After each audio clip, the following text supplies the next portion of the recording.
Hopefully this decides to work today. Mile, turn right onto Shellmound Road. Be great.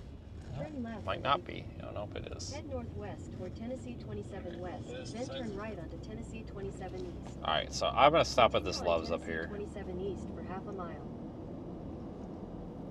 This Love's is usually not very good luck. The past 2 times and the only 2 times that I've stopped here, within about 20 minutes of stopping here, I've had like very expensive things happen.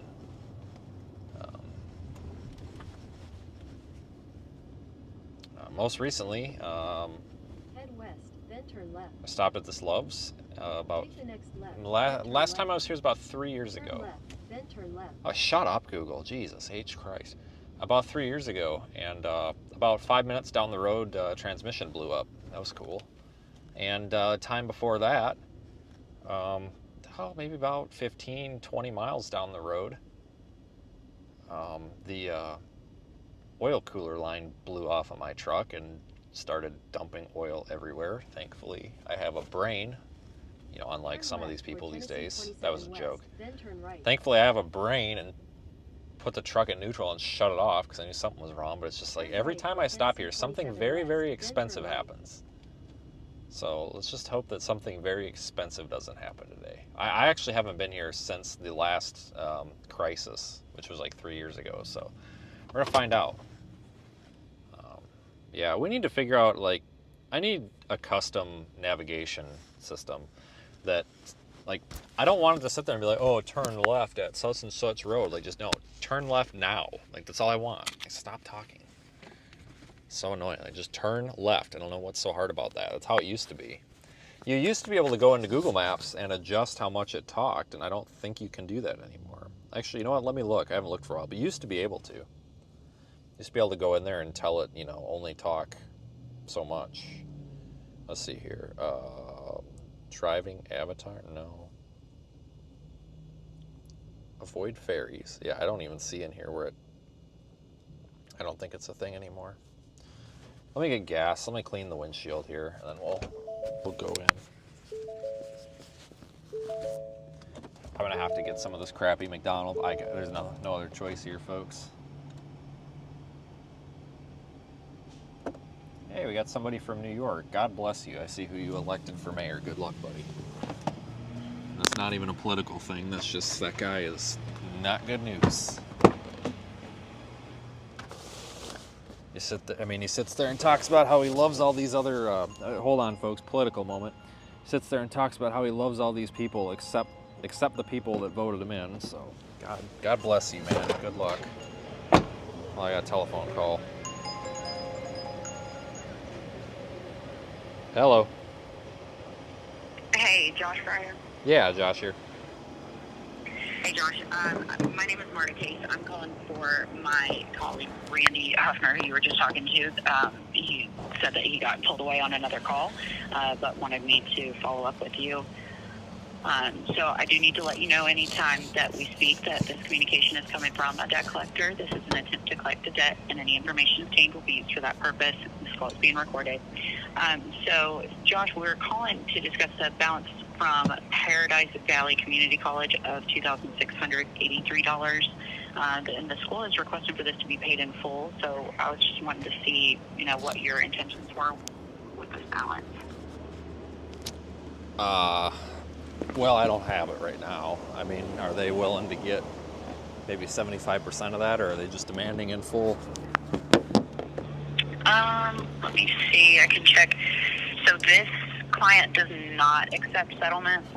Some schools do and some don't. It's really up to their discretion. This one does not. But what we can do, I understand if you're not able to pay in full, that's not a problem. What we can do in our office is get some customized options for you to, you know, spread it out over a certain set of months. We can do a payment plan with you. We don't have to get that paid in full right away. So let's see, if we did, just to give you an idea, if we're looking at 12 months, that would be $223.58 a month. Okay. Does that sound doable for you? Yeah, that's probably within the realm of possibilities here. Okay. Understandable. We're definitely willing to work with you. You know, what you can do. Just kind of like meeting halfway. So that's not a problem at all. Let me make sure I've got your account information updated. Let's see. It looks like I have an EDU email for you. What's a good email for you? It's J1234AZ@gmail.com. Okay, perfect. And then is this the best phone number to reach you with? Ending in 0062? Yeah, because I think you had my work one on the other last time. So yeah, this phone's fine. Okay. And we can leave you a voicemail on this line if we're unable to reach you. Most likely, yeah. Okay. Okay, perfect. And if we need to email you, that's okay too, regarding your account to that email you provided? Yeah, that's fine. I don't care. Okay. And then, let's see, are you still at, in Street? Yep. Okay. Perfect. Let's see. And if for any reason, if Randy needs to give you a call back in the next 7 days, is that it? Okay. Okay. Okay. Perfect. And then lastly, are you working right now? Yep. Okay. So are you working full-time or part-time right now? Full time. Okay. And what is your company? It's TPL Power. Okay. Perfect. Okay, and so for the monthly payment, we do an automatic draft. We can do a Visa, MasterCard, or ACH information, and we set that up for any day of your choosing of the month, just before the 25th. So that gets processed before the end of the month. Perfect. Yeah. Okay. So what kind of day would work for you? We can kind of go off of your pay schedule if that works. Just let me know. The 15th is probably best. Okay.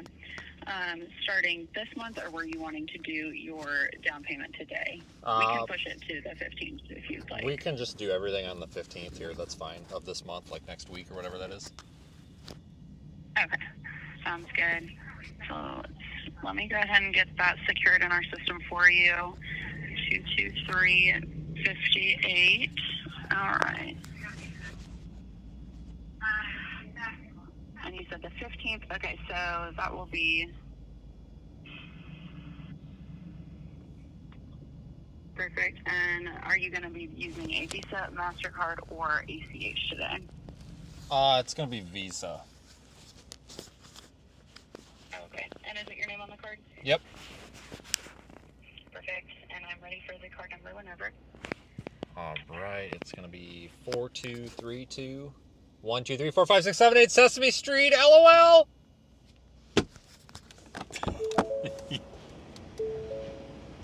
They have called me every freaking day for the past 2 weeks. I have no idea who they are. I don't know who Josh is. I've told them like 16 times that there's no Josh here. I'm not kidding. The only way to get these freaking people to leave you alone is to waste their time. They'll never call back.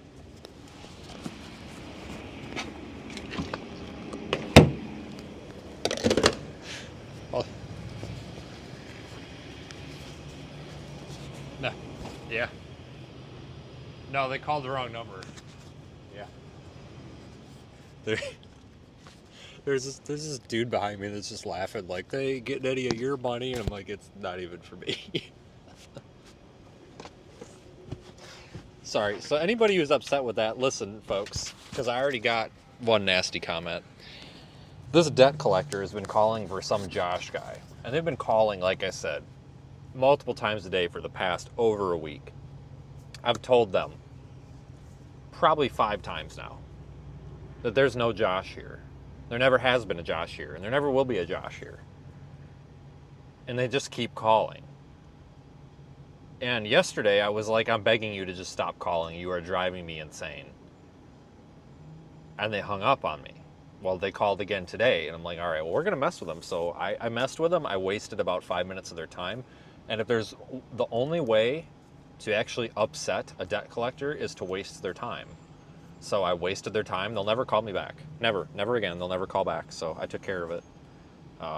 Just so you guys know, if you get like those debt collectors or those car warranties calling you, asking for somebody that used to be at your number or something, just waste their time. Just take 5 minutes out of your day, waste their time, and you'll be all right.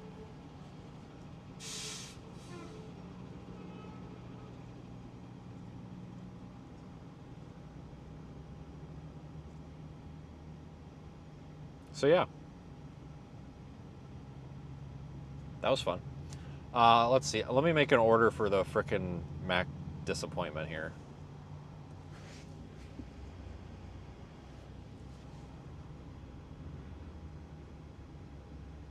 Write a certified letter. That's not. You guys, where's your sense of adventure? You really think that I'm gonna? I mean, come on. You want me to take time out of my day to write a certified letter to this Tracy chick when I can just sit there and tell her my credit card number is 1234 Sesame Street? Like, I mean, come on. Like, I mean, I know which one I'm picking. Where's the fun in that?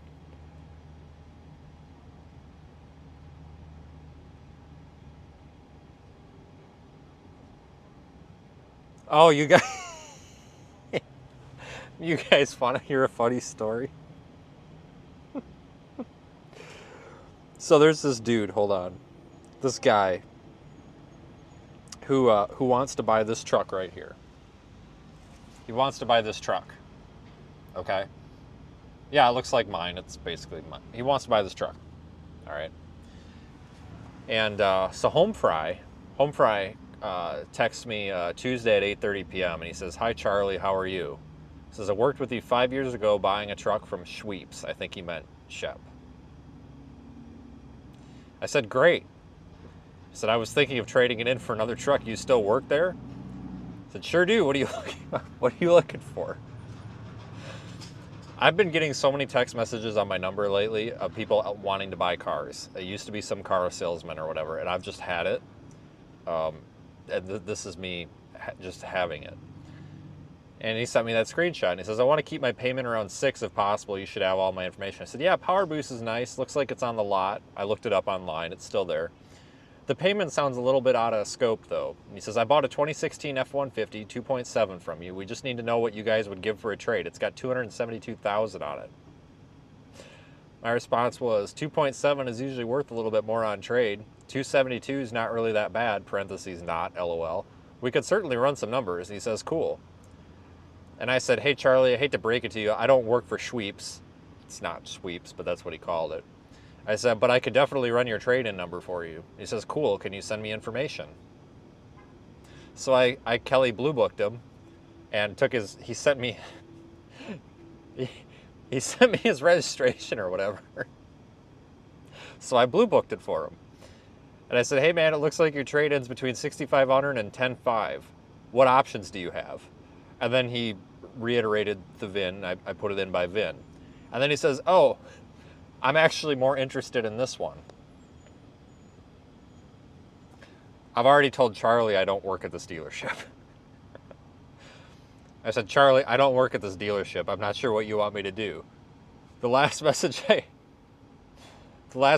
got from him was, "Good morning, how are you this morning?" Like, dude, how many times did I tell you I don't work for this car dealership? So I've just been screwing with this guy. Yeah, 272. Well, shit, my truck will have 272 on it probably in 6 months. All right, let me put this McDonald's order in. But, oh, that's nice. Look at this clown show.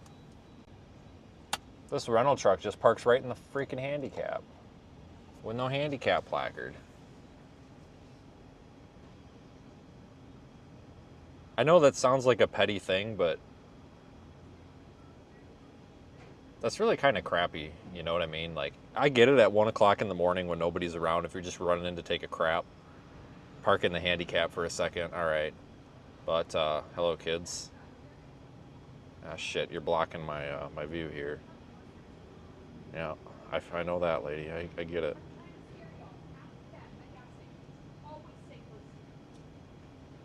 But, you know, there are handicapped people. Bro is basically at every goddamn truck stop in America.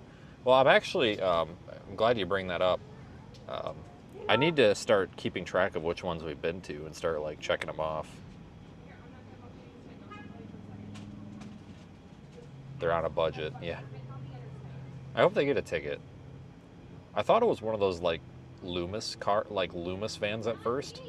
You know, where they have like the cash, where they have, you know, they pick up the cash, which I could totally get it, because like if I was potentially at risk of being robbed or shot, I would probably park in that handicap spot too, just for a quick in and out. But then I saw that it was budget, and it's like, oh, okay.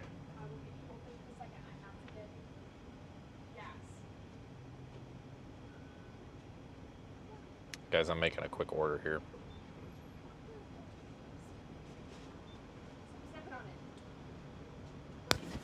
You guys hearing this chick freak out on her kids? Any parents in the chat totally get it. I mean, I get it.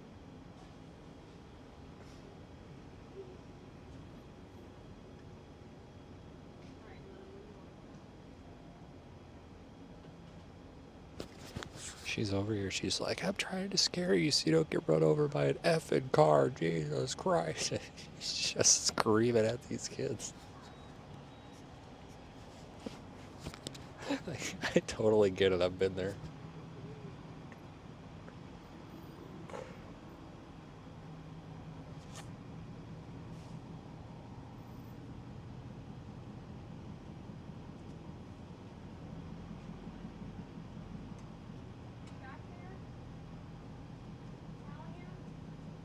Trying to make this order. I'm gonna walk past that van. I'm gonna walk past because keep in mind, we saw them get out. Nobody in that van is handicapped, and they're taking up 2 spots. And the crappy thing is they're taking up like the only van spot. So for those of you that don't know, like that blue area that's all crossed off there to the right of it, like that's so that somebody doesn't park there. They're not supposed to. So like if you've got a wheelchair van, like with a ramp, you can get the wheelchair out of it. So like that's really crappy. Like you're taking up the one spot that's like for a van. I don't know. I care way more than I should. Like I actually really don't care. It's just more entertaining than anything. But it's kind of like I get it. Like if you're having some sort of like bathroom emergency, like oh my god, you've got to take a crap really bad, and like there's no other option, and like it's an emergency, and like it's gonna come out. Okay, I think we could let that slide. But when you just go in there to rinky-dink around with your buddies and buy a sody pop, I think that's kind of ridiculous. You know, let the people that actually need the spot use it, I guess.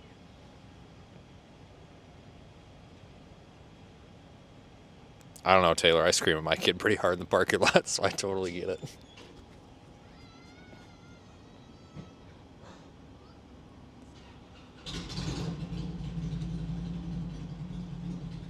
All right, I think I got this order placed.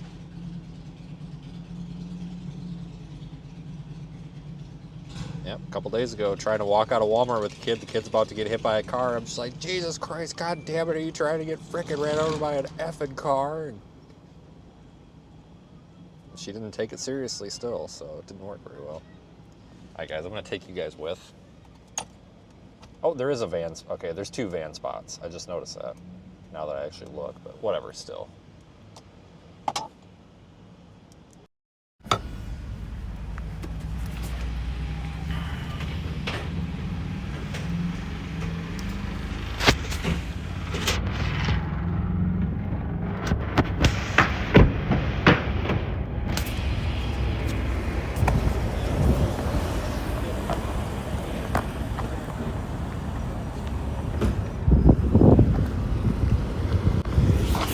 Okay, so I have an idea. Just hold on. I'm gonna get canceled for this, and I don't even care. Hold on. I'm about to get canceled, and I don't even care.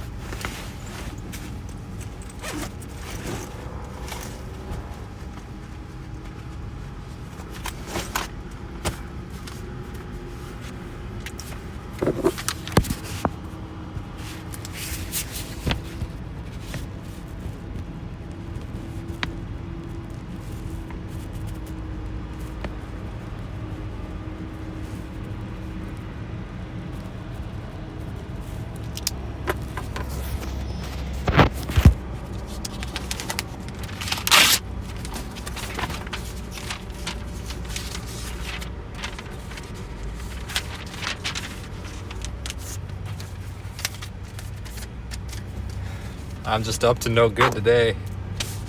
Somebody's canceling me already, but you don't even technically know what I'm gonna do. So some of you probably do, but just if that's still there when after I get my food and we're out of here, I might have to just we'll deal with it in a minute. Let's go get my lunch. Oh god. We're gonna verify that they're not handicapped first. Let's make sure we didn't miss something here.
God damn it.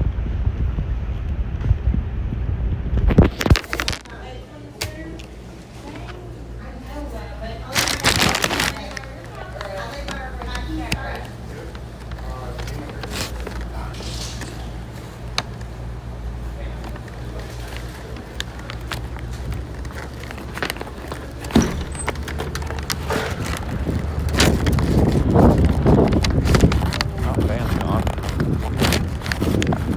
Damn.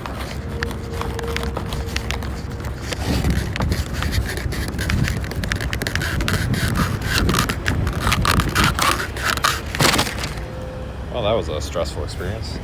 Jesus.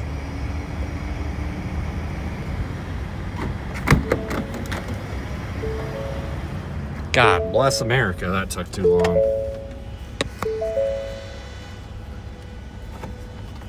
Hold on, headphone users.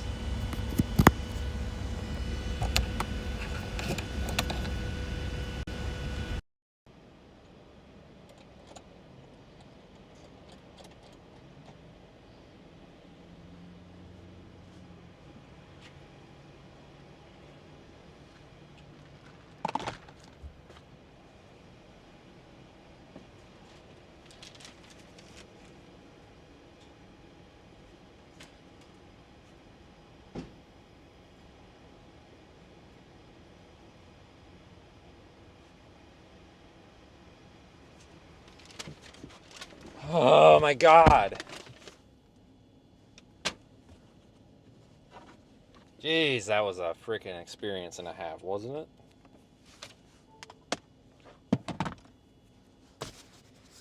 Frick. Alright, now we're going to go to Nashville.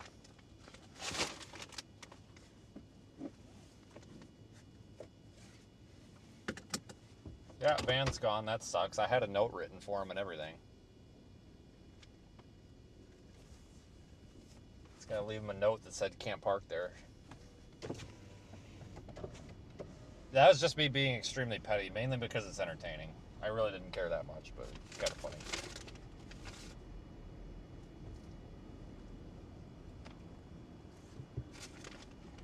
Head east.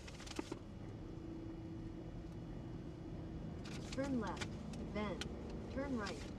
Take the next right for Tennessee 27 West, then turn right. Is that a freaking mango on the road? What the hell?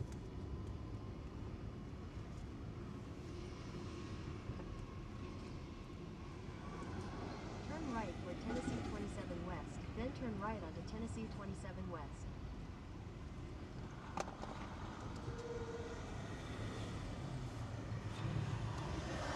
Turn right onto Tennessee 27 West.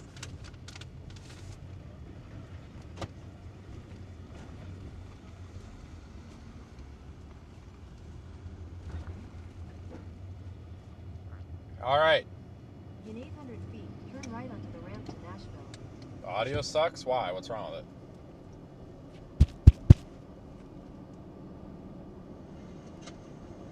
Turn right onto the ramp to Nashville. It's okay so far for me. Alright. In a quarter mile, merge onto I-24. Yeah, maybe it's on your end. I mean, it's fine for me. I don't know. I wouldn't put it past YouTube, though. Jesus, that's for sure. Alright, well, let's get on the freaking traffic jam here. I'm sure that's what it's going to be.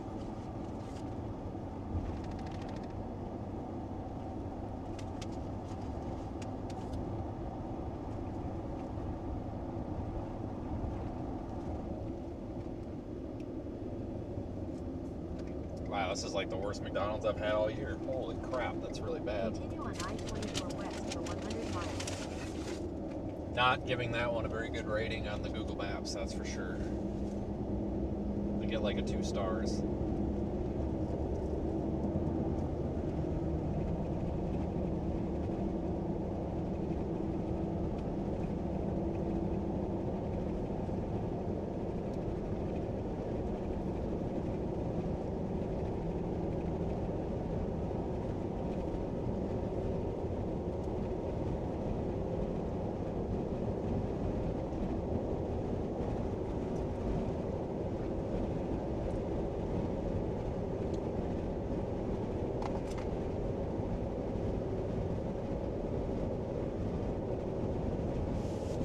Yeah, this stretch of interstate always gets backed up.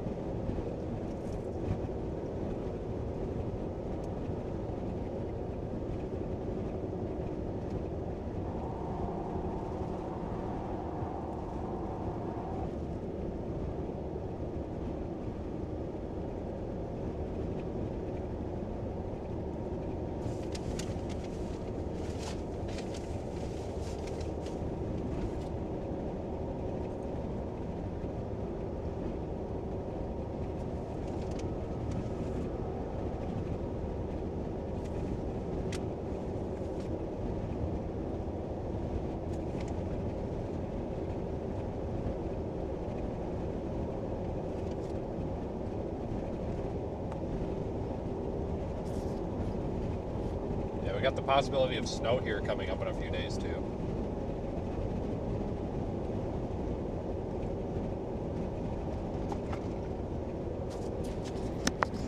I don't think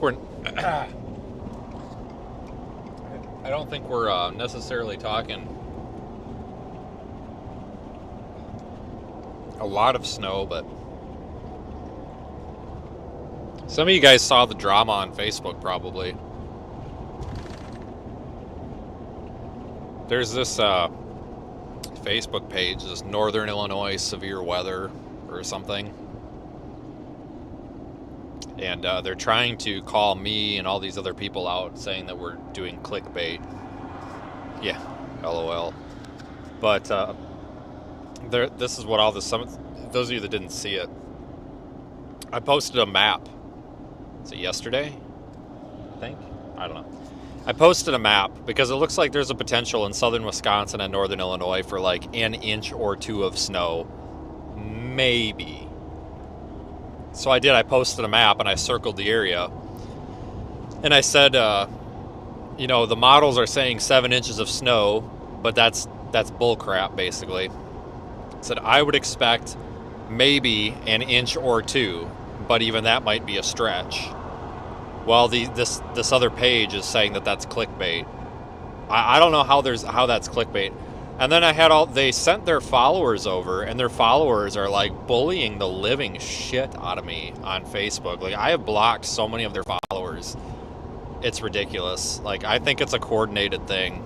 Like, I really think that they're coordinating this. Like, they've got a group chat or something. It's pretty bad because they're doing it to a bunch of other chasers too that post, because like I'm not the only one that posted a map saying an inch or two. You know, it's common forecast now, so a lot of people posted maps saying maybe an inch or two.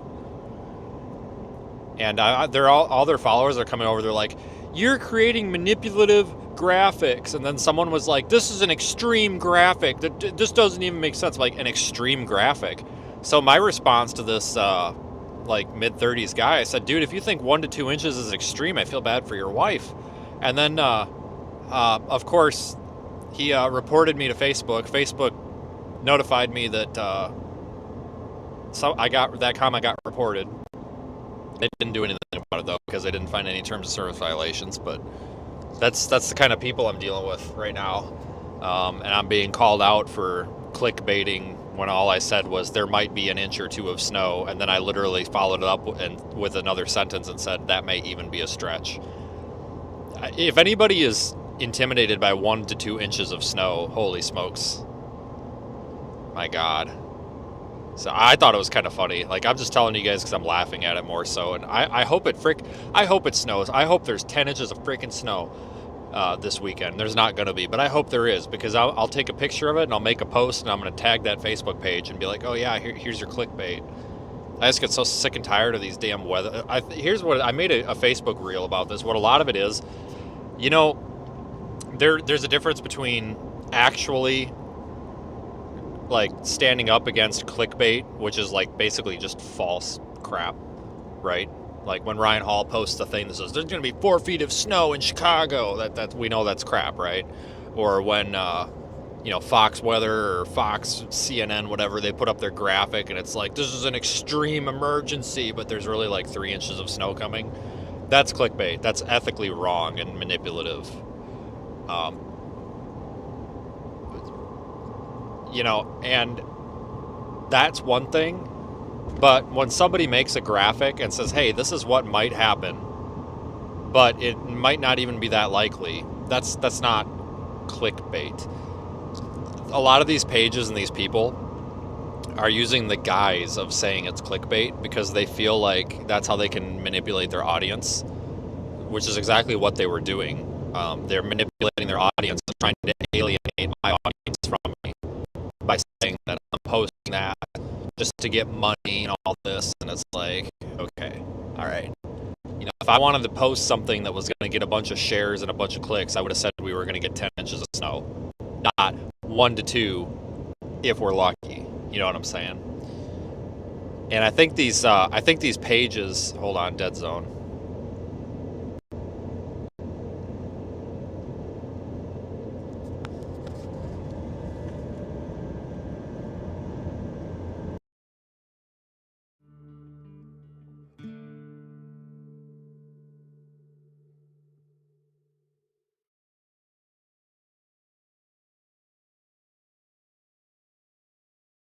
See if that fixes it. That might fix it. I just switched something. But I think a lot of these pages and these people, they scream clickbait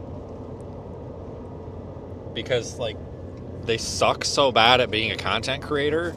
The only way they can get engagements and get views and stuff is basically to put other pages down for no reason. I think. You know, because like there were a lot of TV meteorologists that were like, hey, there might be an inch of snow this weekend, but you know, it ain't gonna last long. And they're going after them too. It's like, guys, chill.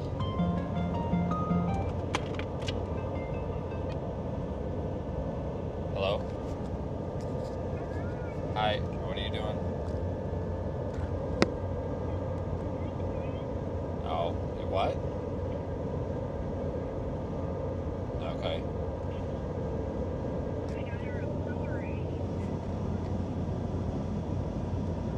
Oh, great. Yeah, me too.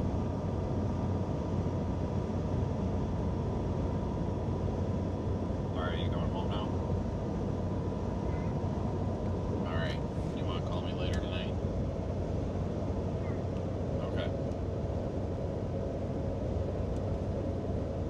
Alright. Okay, I love you. Bye. Alright. Yeah, I love you. Bye.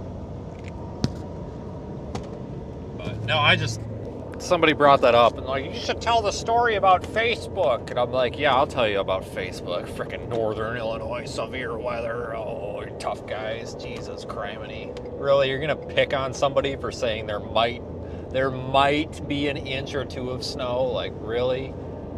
God bless America. But for real, there might be.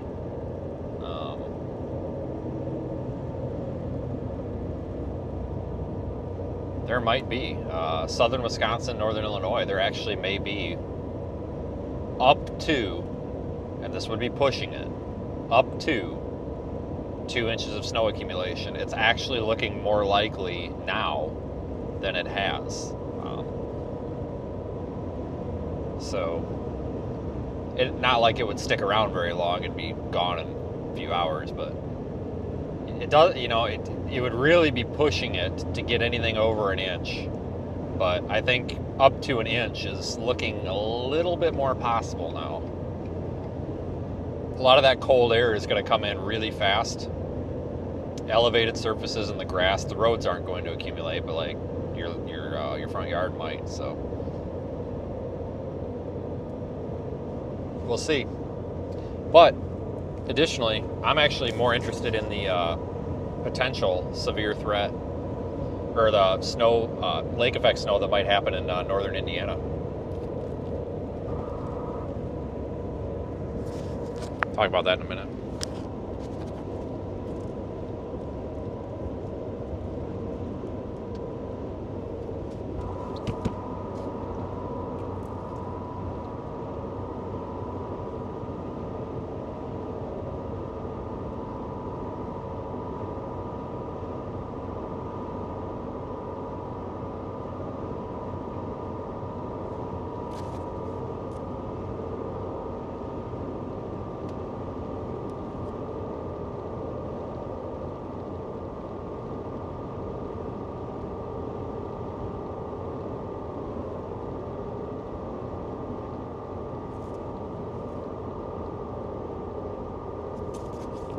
But yeah, it looks like northwest Indiana and the typical lake effect snow region.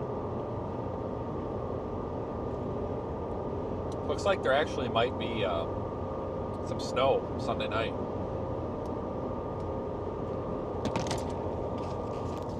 Now, a lot of the weather models are putting out like 9 inches. The thing is, though, that's snowfall. Now, there's a difference between snowfall and snow accumulation. And I know that typically here, our audience doesn't go after me, but if there's anybody out there, listen, folks, I know the ground is warm. I know the road is warm. I know that it was just 60 degrees out a week or two ago. Like, I get it. But listen, snowfall is the amount of snow that falls, and if it accumulates, that perfectly with no loss, perfectly, 100% efficiency, that's how much. Snow accumulation is how much is actually piling up. Now, the snowfall totals are around 9 inches. I haven't looked at, I don't even know if we have snow accumulation that I've looked at, but if we can actually get 9 inches to fall in 12 to 16 hours, there absolutely will be accumulation. Especially with that really, really strong cold front coming through, it will cool things down plenty fast.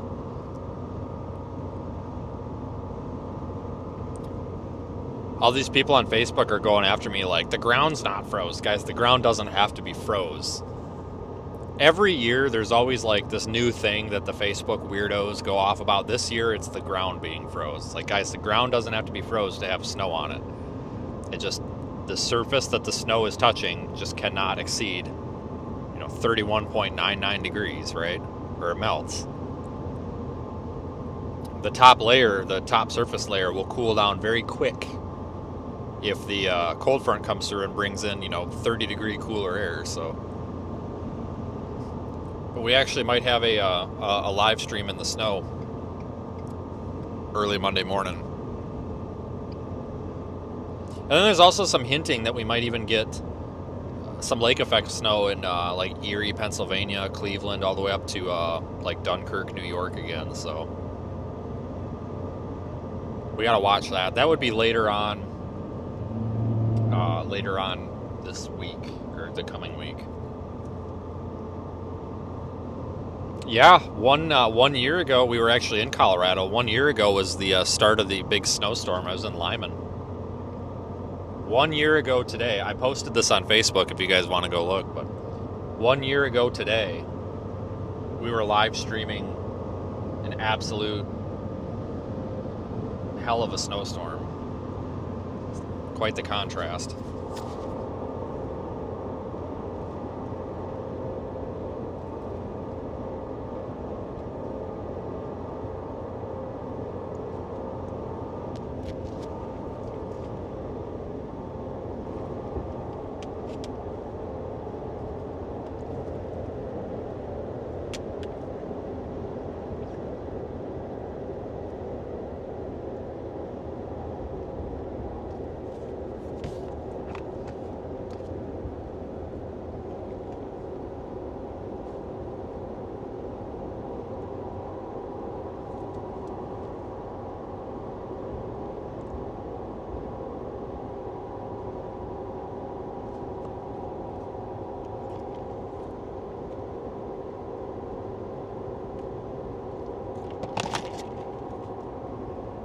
So we'll see. I'm not making any promises on snow, but it looks like we might actually be able to go out in the snow here this week.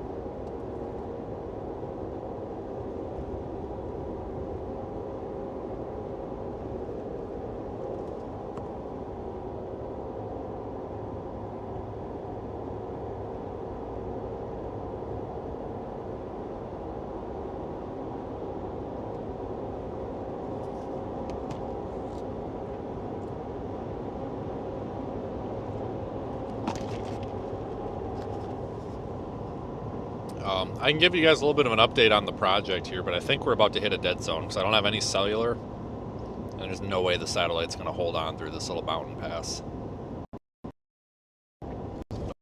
Hold that thought.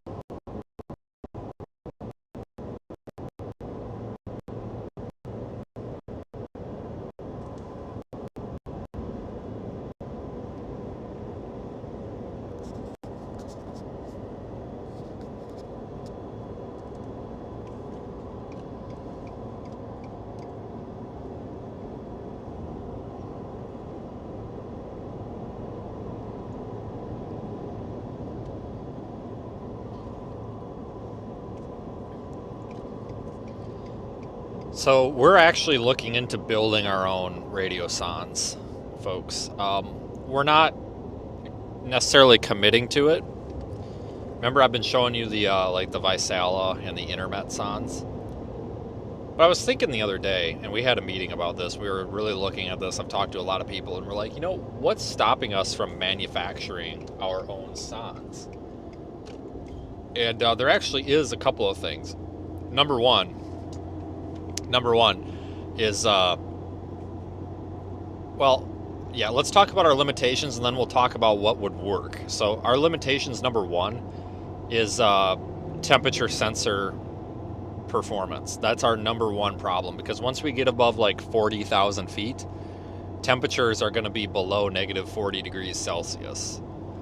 It's difficult to find a temperature sensor that goes below negative 40 Celsius and also does so with a reliable specification. We found one, and we did find one that's accurate within 0.3. It's accurate within 0.3, so that's 0.3 of a degree Celsius below negative 40. Above negative 40, it's accurate within 0.15, which is on spec with commercial sondes. The other one is the humidity sensor. The humidity sensors will tend to freeze over, but once you get above like 40,000 feet, the humidity is basically zero anyway. What I talked to somebody who's really smart with upper air sounding technology and sondes, and the suggestion was to do what a lot of these new commercial sondes are doing, like Medio Modem is doing, and I think Vaisala or Vaisala, whatever they are, I think they're actually doing that with the RS-41 now too, is deriving dew point from pressure, altitude, and temperature. I forget what the hell's the name for the algorithm, like pygrammatic or something. Somebody here, god damn it, I should remember this, but so we're looking into that. But we're actually looking, because it's like our big limitations are, you know, the temperature sensor and dew point. The GPS, that's easy. The radio transmission link, that's easy. Keeping the electronics warm, that's easy. Just use a resistor, a couple resistors with the battery in the hardware enclosure, just to keep everything warm in there. And obviously the temperature and everything, all those probes are outside the box, so they're not affected by the heat. But the temperature sensor is one of the big ones. And we've got some parts coming, because one of our long-term goals is to have our own sonde. And hell, maybe we could even become a sonde manufacturer. I mean, seriously. But our goal is that long-term, and we just need a place to start. So I've ordered some components. We can build our own sonde for about $65 a piece. Believe it or not, the most expensive part of the sonde is actually going to be the temperature sensor. So you get a good temperature sensor that responds at those absolutely freezing temperatures, you do have to spend a little bit of money. No way around it. But without having, you know, if we don't have extremely accurate temperature, we can't get dew point, and our sounding is all effed. So, and the pressure, that's also very easy. The pressure sensor is pretty much just work indefinitely. But the things that we are good at is the radio link. So I've got 100 milliwatt transmitters, and these are all in the ISM band, right? So we can go ISM right around 915 megahertz, like your garage door opener does. We can also go ISM all between 400. Well, it's technically not ISM; it's meteorological band, but we can go between 400 and 406.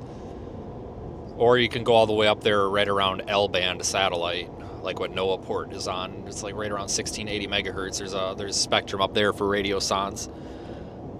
I really like being around 915. Anybody who's familiar with like crypto mining or LoRa, that's right up where like LoRa is. But I like that 915 megahertz. It's a good compromise. Small antenna, but without being up in the 1.6, 1.7 gig range where you start having all sorts of losses. So we're good on that. We can power these with just basic like Arduino Nanos, you know, for the brains. Send the telemetry down. I mean, in theory, we have a prototype sonde, and we should have one as soon as I get home to solder it together. The next step is going to be flying it simultaneous with a couple of commercial sondes and looking at how it responds compared to already calibrated instruments. I'm not really expecting to have our, in-house built sondes ready for 2026, but I think it would be cool if we could possibly get them up in the air for 2027, because that would cut our sonde budget every year from $30,000. Yes, guys, we are spending $30,000 on disposable radio sondes to better public forecasting here. And we are not funded by the government. We are not funded by a college. We are just a YouTube channel and a project, basically. So keep that in the back of your mind. We'll talk about why that's important here in a minute. But that would cut our $30,000 budget down to about $7,500. That means that would give us what, like $23-ish $1,000 that we could allocate to something else, like people, compensating people, more equipment, things like that. So, but obviously you've got your R&D costs and such. But the nice thing about what we're doing is when you utilize other people's sensors, we have a calibration spec. They're lab tested. These Bosch sensors are lab tested. The only testing we really have to do is how they respond in flight. We're not reinventing the wheel. We're not coming up with a brand new sensor that doesn't exist. We're just using them for something that they just haven't really been used for. So we have lab testing and lab results, and we have a calibration spec we can look at and be like, oh, hey, this thing is supposed to be, within 0.3 degrees Celsius below negative 40 Celsius. Why are we seeing it, skewed so much? Is it an issue with, do we need to contact the manufacturer? Is the manufacturer full of crap? Or is there a calibration spec we're not using, or what? Like, we have lab results so we can compare this stuff to, and we have a control. Like, we have something we can compare all this to, which is what we need, obviously. But for us to go and literally reinvent the wheel would not be possible. But there's no reason we can't go and purchase sensors and then make our own package and such for like $60 a freaking sonde. So that's something we're looking into, because every balloon flight right now is going to cost us about $400. If we can shave that cost down to about $100 to $150, I mean, that's a lot of money we can do something else with. So I need to get my hands on. I need to go. I need to get some hydrogen. Typically, we would be using helium because hydrogen's is a flammable thing. The reason we're not going to use hydrogen mobile, I actually have no reason not to use hydrogen. I've gotten a lot of people, a lot of critics on Twitter, and a lot of other chasers that are trying to get me in trouble for saying that I need to go get my CDL and my hazmat again to transport our gases, and that's nothing but wrong, because there's a certain limit to which you don't have to placard a vehicle, and you certainly do not need to placard a pickup truck with 400 cubic feet of an inert noble gas, which is helium. It's inert, it's noble, it doesn't do anything. It's only the only hazard it poses is the compressed cylinder, right? If there was an accident and the nozzle got broke off, the compressed cylinder could shoot out like a rocket, obviously. So there's precautions you have to take. Anybody who's worked in medical knows how those oxygen bottles are when they get knocked over. Same thing. Hydrogen is flammable. Now these are going to be in the elements, obviously, and there's going to be some. Oh, this guy behind me is like literal. Oh my god. This dude behind me is like motioning for me to get over in the other lane. There's a string of cars in front of me, and he's flipping me off with both fingers in the windshield. Dude, I know it might not look like it on camera, but there's like 1.5 semi-lengths between the car in front of me. Like that's the appropriate following distance, dude. Like, chill out. When this guy finally goes past me, I'm gonna put him on blast here. I'm so sick and tired of, like, do you guys just get tired of like rotten people? Like, there's a car in front of me, dude. Cripes. But anyway, what I was saying, the thing is, like, these cylinders, and I know we get a lot of experts that are like, oh, I'm an expert, I own a welding shop, you're doing it wrong. Listen, folks, and I am also a self-proclaimed scientist here with what we're doing, so I'm going to stay kind of in my realm here of what my expertise is. Now, I've talked to Airgas, I've talked to so many people. We are perfectly fine transporting them horizontal. I don't want to hear any more people telling me to transport them vertical. The reason sometimes you transport these, or they should be transported vertical, is because, you know, that actually, I'm not even going to talk about the science, but long story short, we're fine with these gases horizontal. But they will get warm, which means the atoms are going to move around faster, which means the pressure is going to increase, which means that we may, at some point on very hot days, actually have these things off gas. So the way these cylinders are, they've got safety valves. If the pressure gets too high, they just leak a little bit of gas. If we leak helium out the safety valve, that's fine. It's a noble gas, it's inert, it's not going to do anything. Hydrogen is flammable, and here was the concern that I have. Okay, it's a hot day, you're in a parking lot. The cylinder pressure goes sky high, and it has to off gas a little bit to bring the pressure down. Well, you've got Trailer Park Timmy over there walking around with 16 cigarettes hanging out of his mouth, walks past the back of the truck, and now you've got a fireball. That's why we can't use hydrogen mobile. I can control the environment that it's in, but I can't control the environment that it's in when I'm not around. If I wanted to stay with the car 24/7 and babysit it 24/7, we could use hydrogen. But I can't enforce a no smoking zone 50 feet from the vehicle everywhere I go. I've got people that come up to me in parking lots all the time that are chomping on a cigarette, and I can't guarantee that when we're using hydrogen that people aren't going to light it on fire in a massive fireball, which is unfortunate because it's like a third of the cost of helium. But for testing purposes, we're going to use hydrogen just because it's so much cheaper. So I got to go get a tank of hydrogen when I get home, so we can send a couple of these sondes up. I want to send up a Visala, an Intermet, and one of our homemade sondes, and I want to make sure we can get data from all of them. The cool thing about our homemade sondes, folks, is we can talk to them. So the commercial sondes, they talk. They don't listen. They only transmit data. The ones that we are making can receive. They're not full duplex, but sending out a packet every 1 second on the second, you can tell the ground station to transmit its packet between the two packets it's sending. So it's one on, one off, receiving, listening, receiving, listening. You just have to transmit that data between the packets. It's like TDMA almost. But any of you DMR people know what that is, but basically just doing like TDMA. But anyway, we can actually send commands to it. There's really not a whole lot that we would want to do. But what if we want to come up with an experiment like carry something with a relay? We could carry a drop sonde. We could literally carry another sonde with a parachute on a hook with a relay, trigger the relay, drop a drop sonde, while our sonde continues doing it. Like, we could literally get 2 soundings out of one sonde if we wanted to, for whatever reason,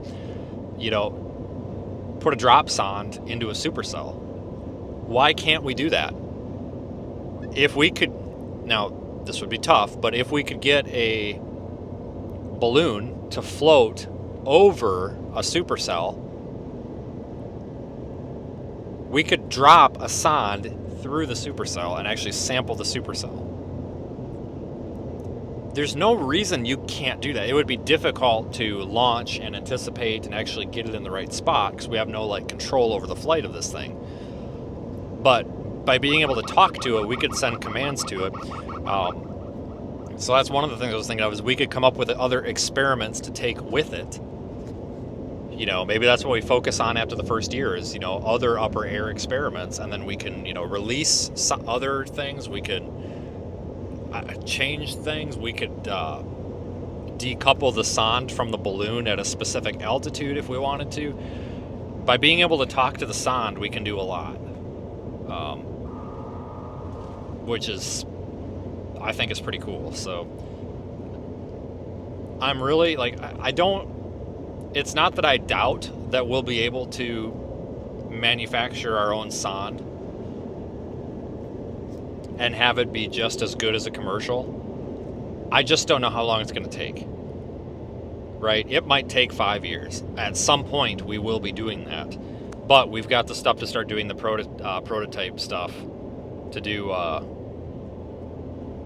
to get the ball rolling here and run some cool experiments. But yeah, so I just got to get a hydrogen tank. I got to get some balloons coming, and I'll just be. I want to get a couple of these in the air just to test.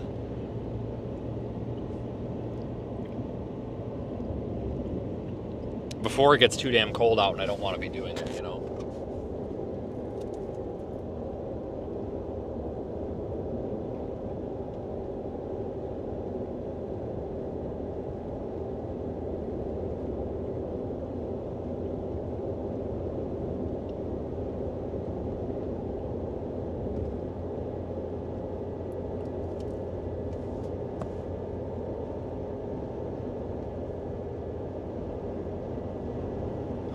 Oh, God. I just can't do a damn thing anymore, can I, guys?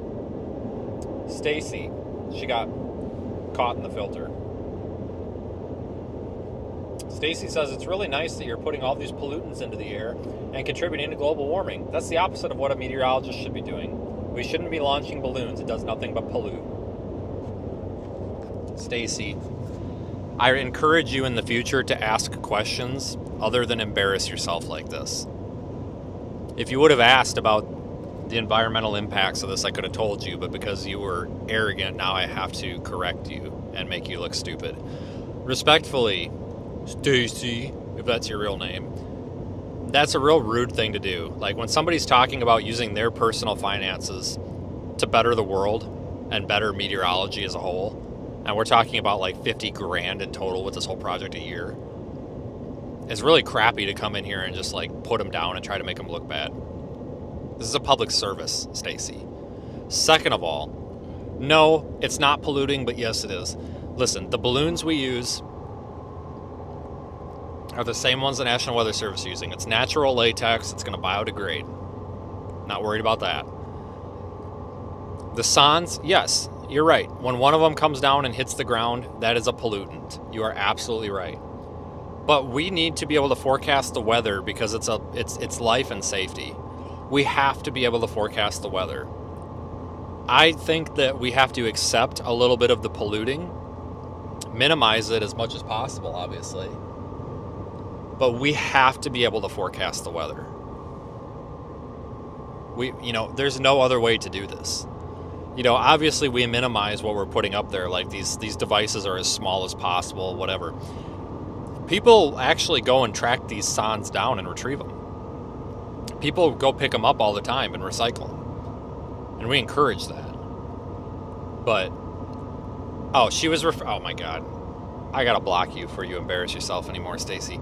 So she's come back with a rebuttal. I was talking about the helium. Helium is not polluting the earth. It comes from the earth.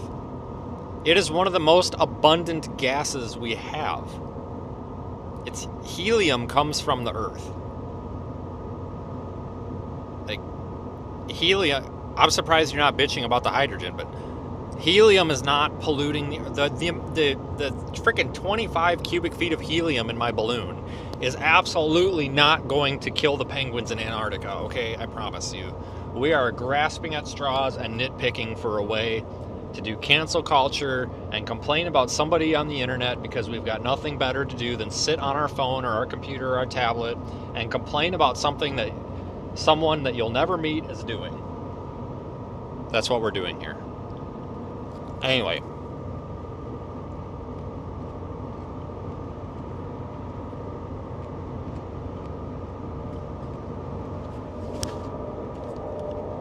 God dang.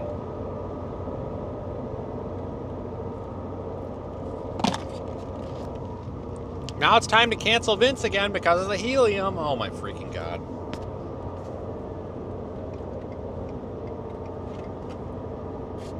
You're worried about the helium, but you're not worried about, like, literally everything else going on in this world right now.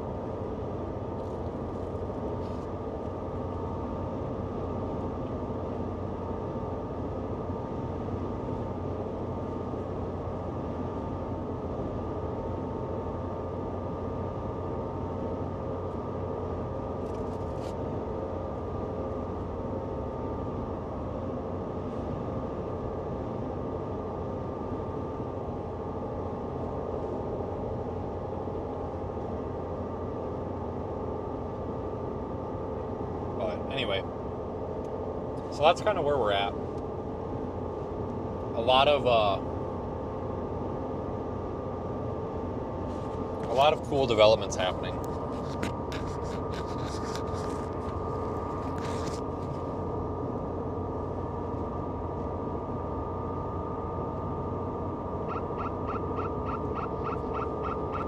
But I tell you what, though.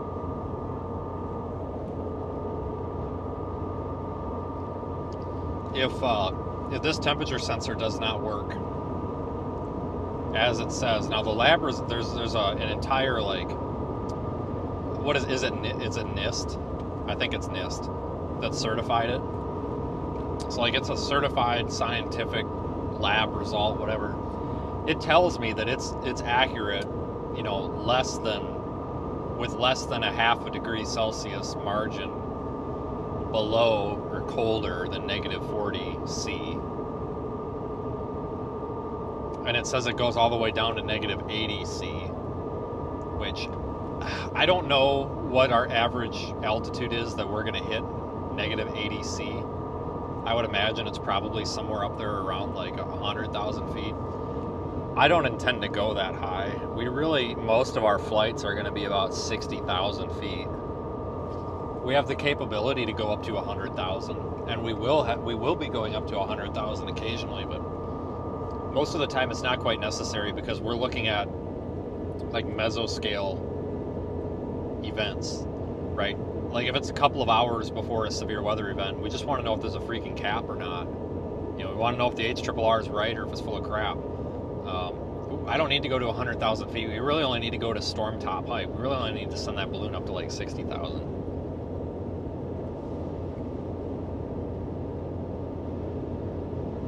But we can do a full upper air sounding too. We just have to use a bigger balloon. So I have to use a 350 gram balloon to get to about 100,000 feet. Our package is pretty light. Might even need to use the 600. It kind of depends. I guess I ran the numbers briefly, but we can use a 200 gram balloon. That should burst with our weight. That should burst anywhere between 65 and 70,000 feet. So that's perfectly fine. But the thing is, guys, when you start getting into bigger balloons, obviously the price goes up. But the amount of gas needed goes up. And hydrogen, it's not really a concern because a cylinder of hydrogen is like $123 and you get 10 launches. A cylinder of helium is going to cost me like $400 and you only get like 10 launches. So, you know, we have to keep that in the back of our mind that bigger balloon, now that goes down to 7 launches, and then it can go down to 5 if you're even bigger. Like, it takes a lot of gas because we're trying to get these to an ascent rate of give or take plus or minus like a meter per second, but around 5 meters per second. You want them to go roughly at that velocity upward, because if it's going slower, it's kind of hard to explain, and I'm not very good at explaining it. Like, if you understand how temperature works with height, it makes sense, but it's not necessarily the icing, but it's more of a response thing. Like, we want to sample the air quickly, because if that temperature probe is sitting in one spot for too long, even though I know it's not sitting, but if it's taking too long to pass through a column of air, it's almost like it's stale, if that makes sense. It could potentially, if that electronic component is putting off any heat, it could start heating around it. We need to basically, you need to shit or get off the pot with this. Like, it needs to move quickly through the air. So, and if we underfill these things, we're only going to be at like 3 meters per second. Like, we need to be around that 5. But every launch is going to be a little bit different. So one cylinder, we might get 10 launches. The next cylinder, we might get 9. You know, the next we might get 11. Because we adjust a little bit. Like, if it's if we anticipate some icing, we anticipate it going up in the rain, we might have to overfill a little bit. Atmospheric density and such, depending from where we're launching it, what altitude we're at when we launch it, things like that. We may need to tweak the fill. There's calculators for this, and then obviously you can weigh with like a weight when you're filling it to actually see how much, like at which point it picks up the proper amount of lift, and then you can just stop filling it. But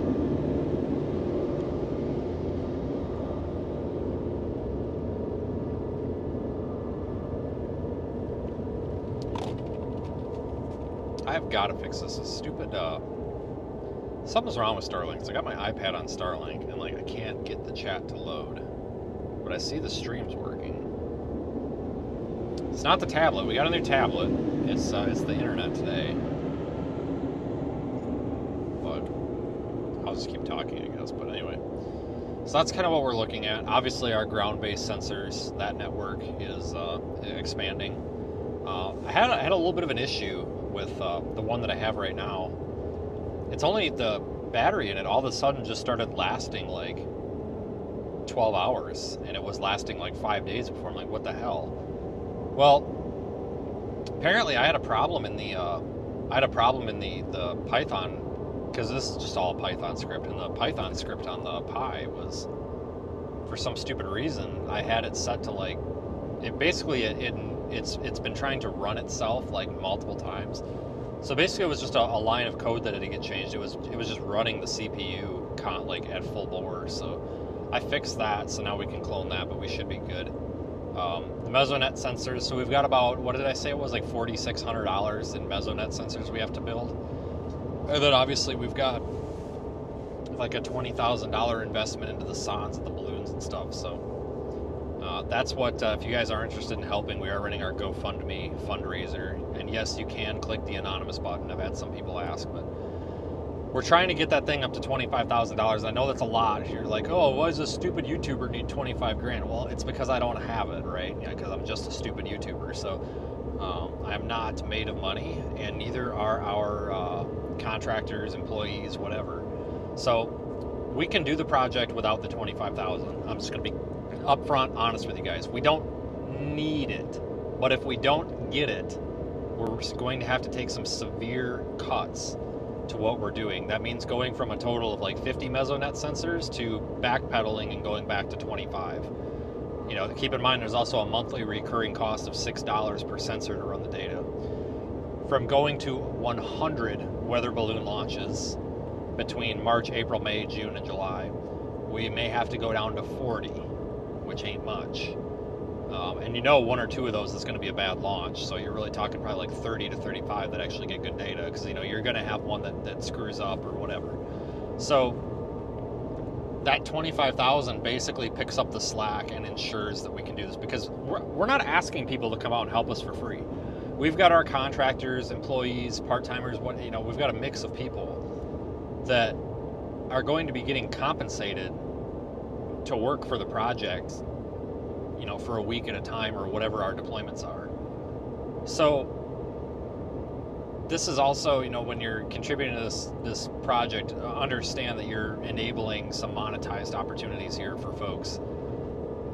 And I'm hoping that after this year we can open doors and actually make it like a full-time thing for people. Like actually have like full-time employees and be like, yep, it's full-time storm chasing mesonet balloon operators or something.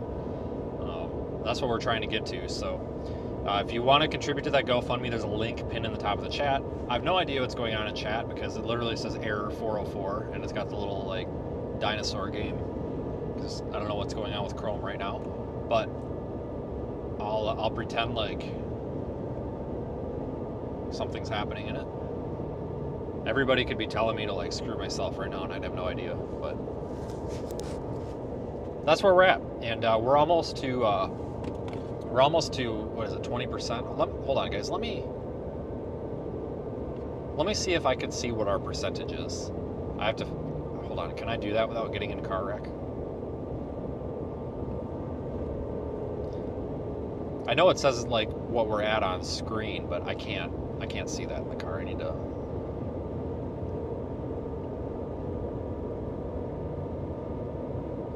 Guys, we're at 18%. We're at 18% of our goal. I started this 2 weeks ago today. 2 weeks ago today is when I started it. And we're almost 1/5 of the way to our goal. That's really impressive, and I thank everybody for that. So we're almost to 20%, which is awesome. I am confident that we will get to that 25. I really appreciate that, folks. Like this is what your money's going toward, is honestly making public weather data a thing. Public, accessible, crowd-funded weather data. So, yeah, I don't know anybody else out here doing it. So I'm really, really happy with this. And the main reason we're doing this, I get asked a lot. Like, we're not getting away from live streaming. We're not stopping storm chasing. This is just something we all wanted to do, right? Like what is something else we can do besides just cameras? Well, let's launch some weather balloons. Why not? Let's make a portable mesonet. Like, these are all things that can help us chase, but also help others actually forecast the weather better. But what's also cool about this is something we get to do while we're chasing. Like, it just makes sense. Like, oh yeah, you're sitting in a parking lot for 5 hours before storms. Well, let's launch a weather balloon. Let's see what's going on. Let's transmit the data. You guys will be able to see this data come in live. This data will live stream. So that's what's also cool about this too. Like, it's not like you just have to open up our live stream. You can open up the app or the website and actually be able to get the data as it's coming in. So I'm really excited about this. So I'm looking forward to it. We're looking to Don had a great idea about doing our first testing launch, like official testing launch. I'm not talking about these experimental ones in my yard, but an actual data set launch. We're all going to meet in Tennessee here, probably in a month and a half, and we're going to have all our developers there, everybody there, just because Tennessee is central to all of us.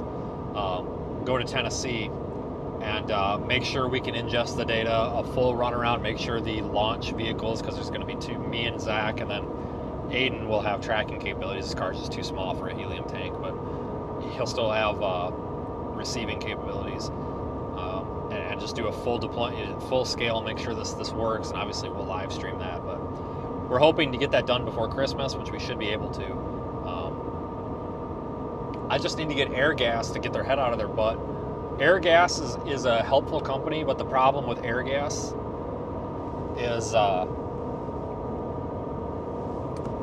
it's pulling teeth to get them to work with me because I'm not a big customer, and I don't claim to be one. But what I need to do, and I think I might do that right now, I need to call them back and I need to talk to somebody at my local store, because talking to the call center, they wanted to run my credit and do all this stuff, and I'm like, no, cash and carry, guys. Like they're like, oh no, we do everything on a net 30, and I'm like, well, that's fine, but I don't need all this bullshit. Like, I'll just, here's my card, just cash on delivery, whatever. So I have to go through this whole stupid credit application, and then they deny me. Oh, not because they didn't like my credit. They denied me because I don't have an employer. I was like, I own the business. Like, I am the employer. And they're like, well, do you have proof? And I'm like, yeah, my name's on the freaking LLC. Like, what more do you want from this? Like, and then they're like, well, can we get your past 6 months of bank statements? And I said, no, I'm not really comfortable with that. Because I don't think I should have to. I'm not buying a car. I'm not buying a house. I'm looking to purchase a $300 freaking helium refill and pay cash or a card with it. Like, don't get me wrong. Like, if I'm buying a car or insurance or something where I'm looking for a line of credit, I understand having to jump through hoops. But I'm not going to give a helium gas company my bank statements, my birth certificate, all this dumb crap. Like, I draw the line there. Like, that's a little bit, it's really none of their business. You know what I'm saying? So I was able to get past that, and they got the account set up. Whatever. Well, I keep trying the call centers, and the damn call centers, or the 800 number, they're very polite. There's nothing wrong with the customer service, but oh my God, they're just like, you just want 4 cylinders of helium? And I'm like, yes. And I have to rent them, because when you rent them, you can just exchange them. You can show up at an air gas store and exchange it within like an hour or two. If I own the tank, I have to wait for them to fill it. And if we're on a busy, severe weather week, I might not have time to sit there for 10 hours for them to put it in line to get refilled. You just drop it and go. They're like, well, we typically don't deal with accounts this small. And I'm like, well, I understand that, but, you know, I'm an account this small and I don't need any more than 4, so... You know, I am what I am. And I haven't been able to get a definitive answer. And yesterday I talked to him again, and I finally got a better answer. The guy was just like, you should contact your local store. Because apparently the way that when you call the 800 number, they put you in a queue. And larger, like, to get serviced, and larger accounts just automatically get priority, which makes sense, and I'm totally fine with that. But that explains why I'm not being able to get anywhere. So I think I'm going to call them in a few minutes here, actually. I need to call the local store and be like, what is my out-the-door price per cylinder? Because you have to pay, obviously, to rent the cylinder. And I'm just like, I already think I know the answers to everything, but I'm just going to play stupid just to make sure that I get the right information. But it's just been round and round. It's just like... My God, you'd think I was trying to buy gold or something.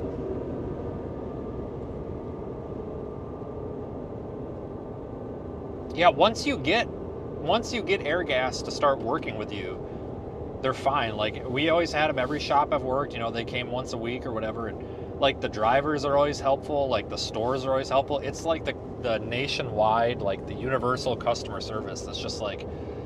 And it's not that they're difficult, it's just that they're impossible to communicate with, because they always just want to, like, put you in a queue for something. And it's always like, okay, yeah, I'll get an answer for you and call you back. And then you get called back in 3 days. They're like, well, you actually need to talk to this person, and you just get bounced and bounced and bounced around. It's just terrible.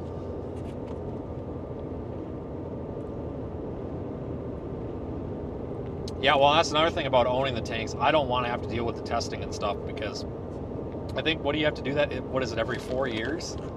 Maybe it's every 2. I don't know, but I think like every 4 years, you know, it's going to get filled with water or something stupid. I don't know, but, you know, in the long run, guys, it's probably cheaper to buy, but you lose a lot of convenience, and it's not that expensive to rent. I think it's only like, for these, they don't call them K tanks. I always called them K tanks, K cylinders, but they call them like 200. It's 219 cubic feet. It's like a 42-inch tall cylinder. Like, anybody who's like worked on an ambulance or whatever, it's like those size oxygen bottles, you know, like 4 feet tall, little baby like cylinder ones, like 9 inches around. But I think they only wanted like $35 a month. But they told me that I would get like a quantity discount for 4 of them and something. But like, I think to buy the tank, you're probably, Christ, if you buy the tank, you're probably looking at $500, if not more. But you lose that ability to just sit there and cycle them out, especially with helium. It's not like it's argon or oxygen where it's sitting there right on tap.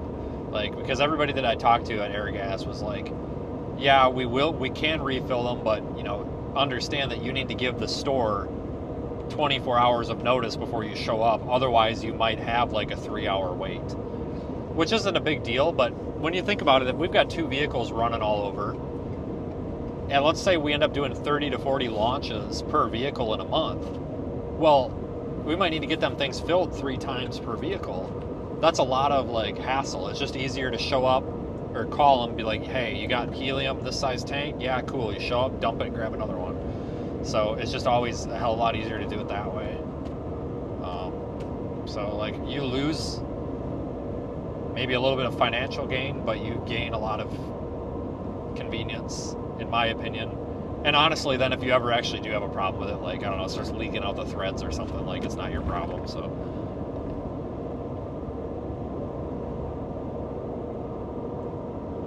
maybe actually, you know what, I just might call them.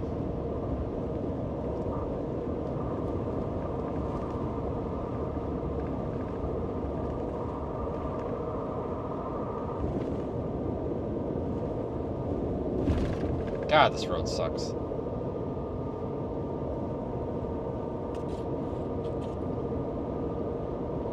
But, I don't know. Should be a good project. I wish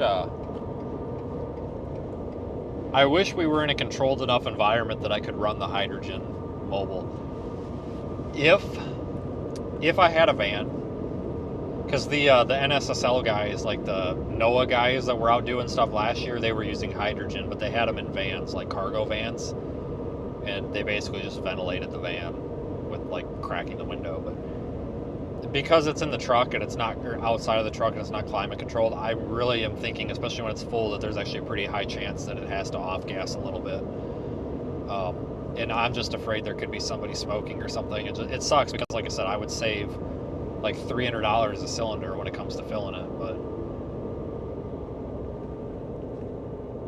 well, I guess we're not calling them because the damn website's broken and it's not letting me log in. It just keeps redirecting me, and I don't know my account number, so.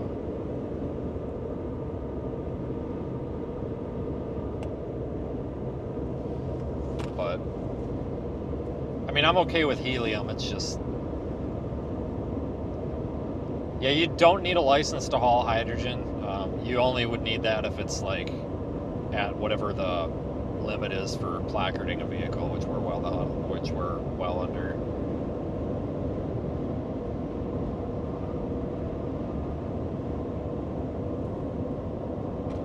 But I don't know. Helium is expensive. Helium prices fluctuate a lot too. Like, they're really high right now for some reason.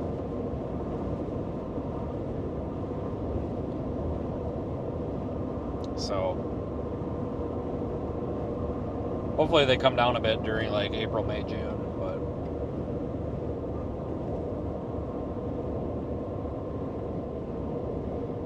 yeah, like I said, I'll just get a hydrogen cylinder for testing, because like at home and testing purposes, I'm not going to use the expensive stuff. And the hydrogen versus the helium, there's only very small changes in the amount of hydrogen you need versus the helium. I think you get almost the same like rate of lift whether you use hydrogen or helium.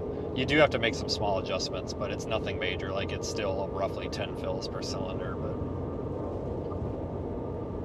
I was gonna get some bigger cylinders even, but then you run into weight. Like, if you go to like a 300 size cylinder, those damn things weigh like 160 pounds.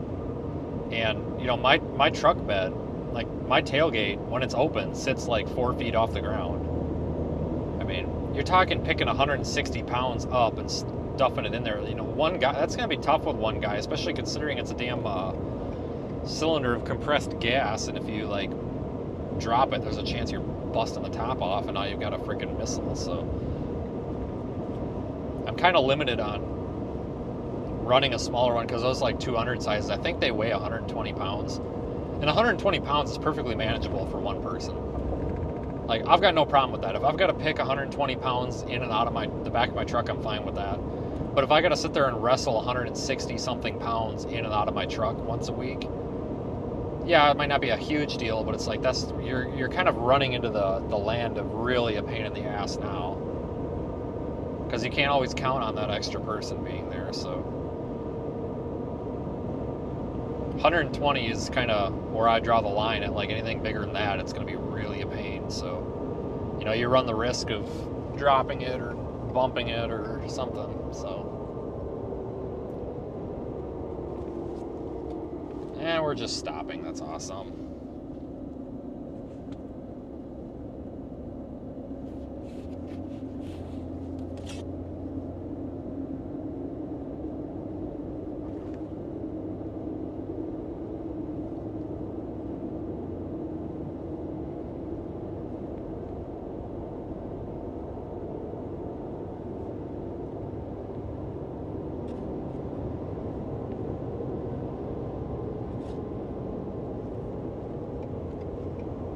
Oh yeah, this is that wonderful roadwork section here. Great.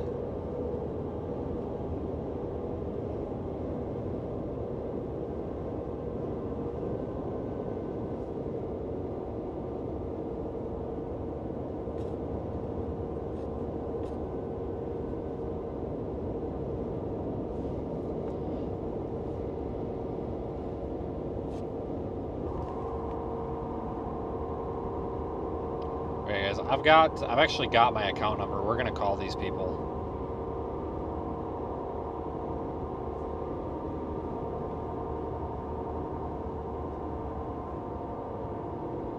Thank you for calling Airgas. We will be with you momentarily.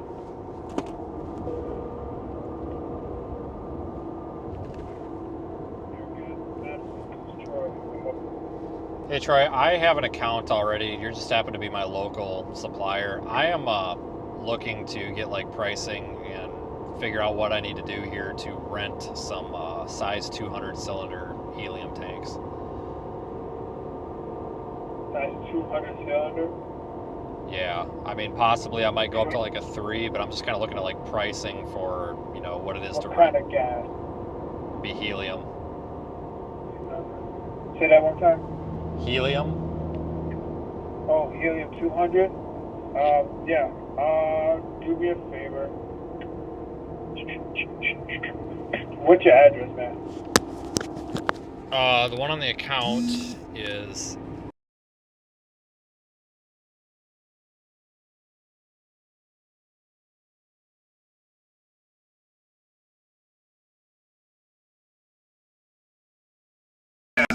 You can. I'll get your paperwork started. okay. Hold on.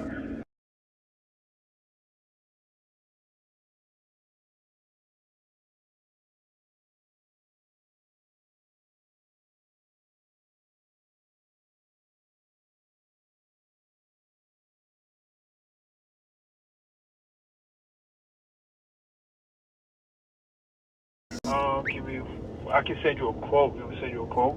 Yeah, that's fine. All right. Do we one more time? The address. He says send.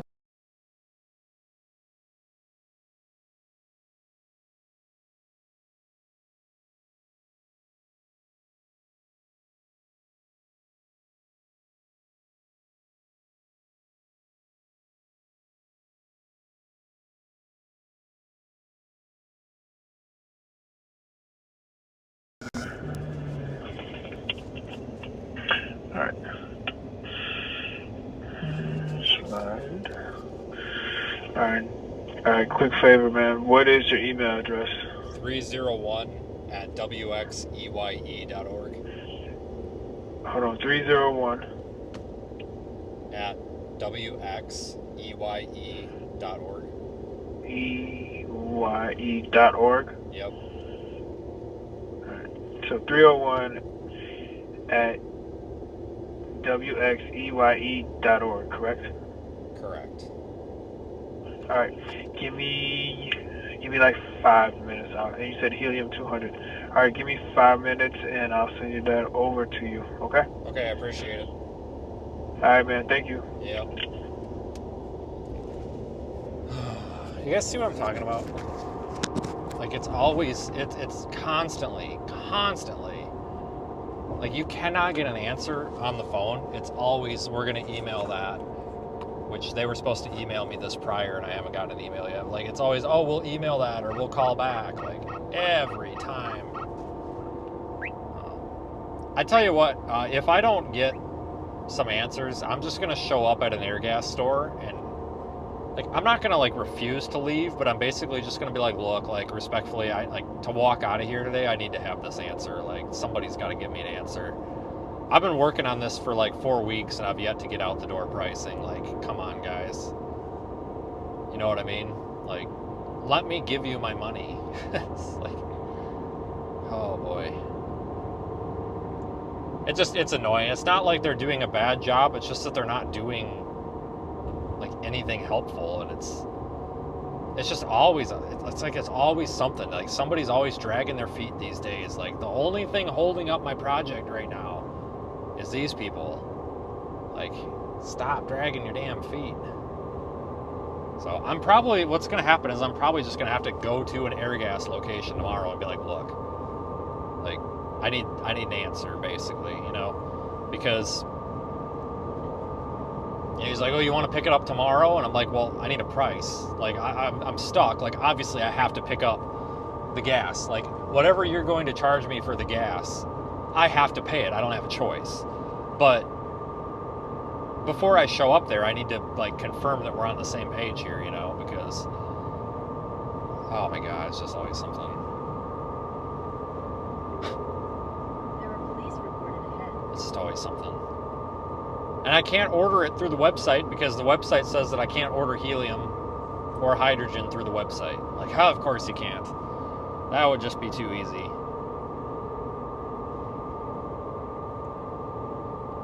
God dang.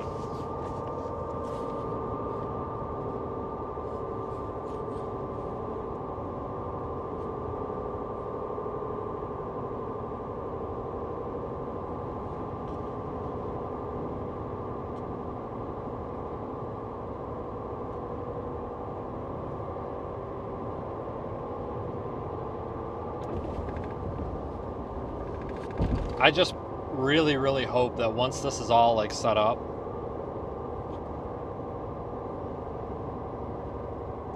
I really hope it's not pulling teeth every time I show up at an air gas to exchange one. I really hope it's not like this. Like, I hope, oh my God. I don't even know what other companies to use. I think Lind is another one, but they're not that popular. I don't really know if they're all. The thing with air gas is every freaking community has an air gas within like 40 minutes of them, it seems like.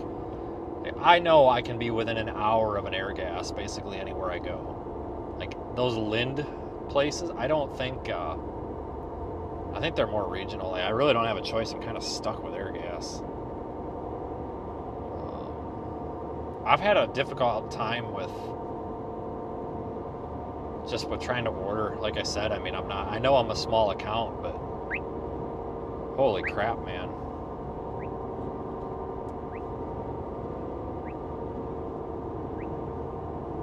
There's gotta be an easier way.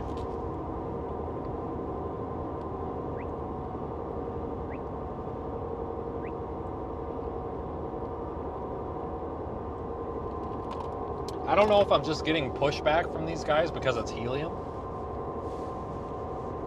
I mean, I'm sure their most, I imagine their most common gases that they deal with are probably oxygen, CO2, and argon. That's my guess. And acetylene. I'm sure they probably don't deal with a whole lot of helium, but helium is used in industrial a lot for, don't quote me on this, but I think it's used in plasma cutting. I mean, I think argon is too. But there's something, there's a lot of industrial purposes that use helium. Like MRI machines and stuff, those use helium.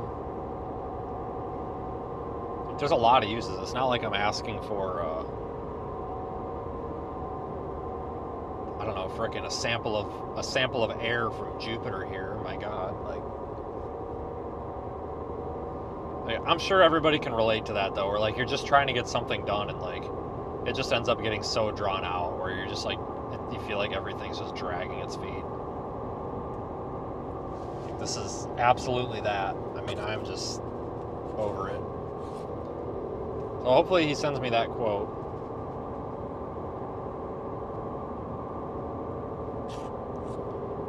But yeah, we are inching. We are like $697 away from that goal, or from being 20% of the way to our goal. So I seriously thank you folks for making this possible. I'm really impressed. 2 weeks and we're basically at 20%, basically. I mean, we're barely shy of it, so this is pretty cool.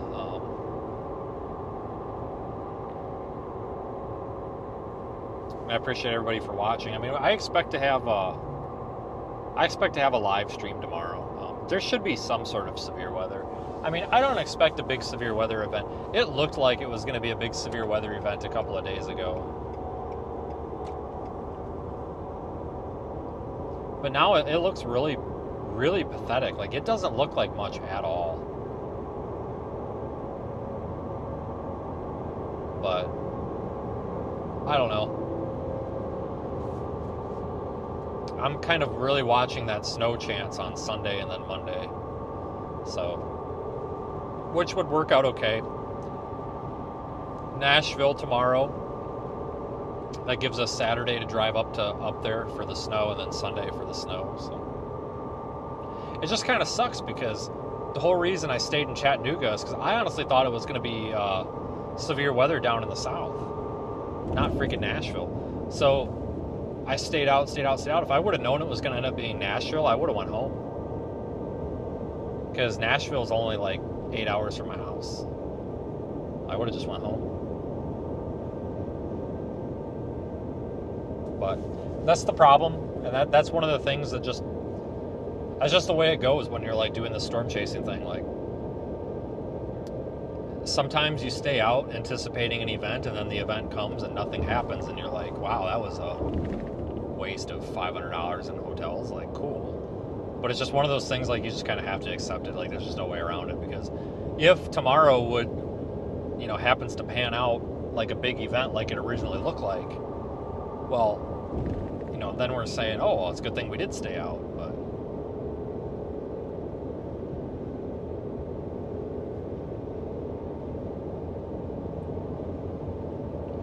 no, I do not have a plow. But the thing that I'm excited about this year with a freaking pickup truck is being able to put a full-size shovel in the truck instead of one of those little rinky-dink little shovels. You actually have a full-size shovel and somewhere to actually put it, so you don't have all that like melted snow and nasty slush inside the car. That's my biggest excitement. Because otherwise you've got a rinky-dink shovel, or you're trying to like fit it in the back of an SUV, and like you've got snow and like that nasty muddy slush all over. I freaking hate that. But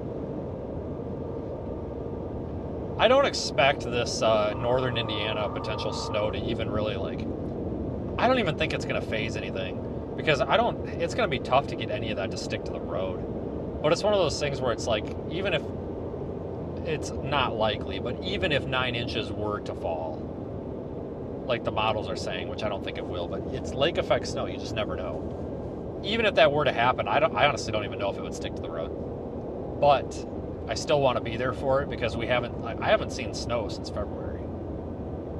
Yeah, I think February. I think the last snowstorm that I covered was that one in Kansas City and St. Joseph, Missouri, like in the middle of February. There are police reports. I think. Ahead.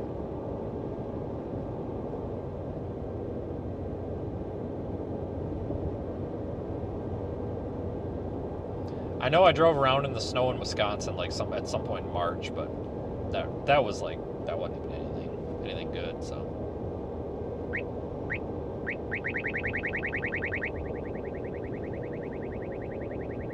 But yeah, 1 year ago today was the beginning of the Trinidad, Colorado snowstorm. We were in Lyman.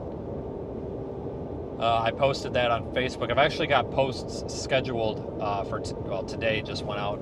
Tomorrow, the next day, and the day after, of screenshots and video clips of the stream last year, because that was by far the most fun that I've ever had in a winter storm. That was just a hell of an event. That was a hell of an event. So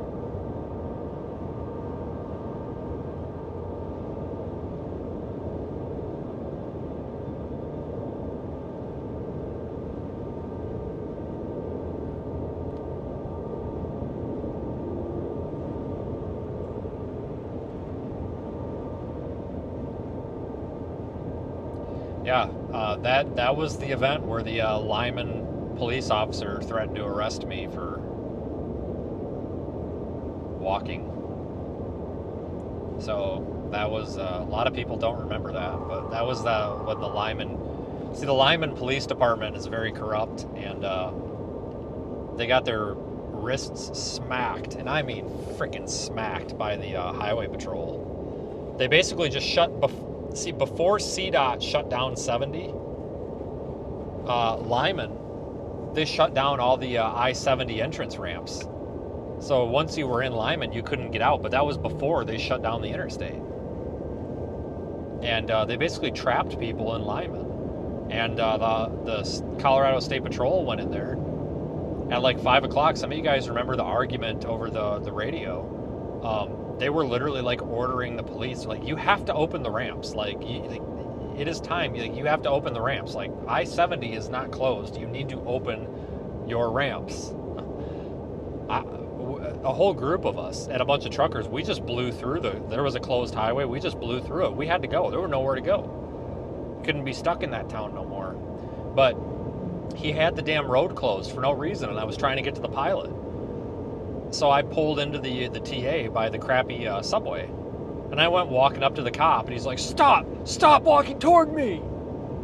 And I'm just like, hey, dude, I need to talk to you. And he's like, no, you don't. If you walk toward me, you will be arrested. The road is closed. And I started screaming at him. Because as you can imagine with my personality, that kind of tone don't work too well. So like, I kind of just started like shouting back at him. I'm like, dude, chill the F out. I said, why is the road closed? He's like, get back in your car. And I said, I'm on the fucking sidewalk. You know, like the sidewalk that goes between the parking lot and like that hotel. I'm just like, chill out. Like, wouldn't answer me. Total D-bag. It's like, you can't arrest me for walking in a parking lot. That is not lawful. And I wish he would have tried, because I probably would have sued the shit out of that police department. We probably would have like millions of dollars right now. But that was the start of that. So yes, that was the event with the crazy cop in Lyman. And that's why one of the reasons why I'm not a huge fan of Lyman. I like Lyman.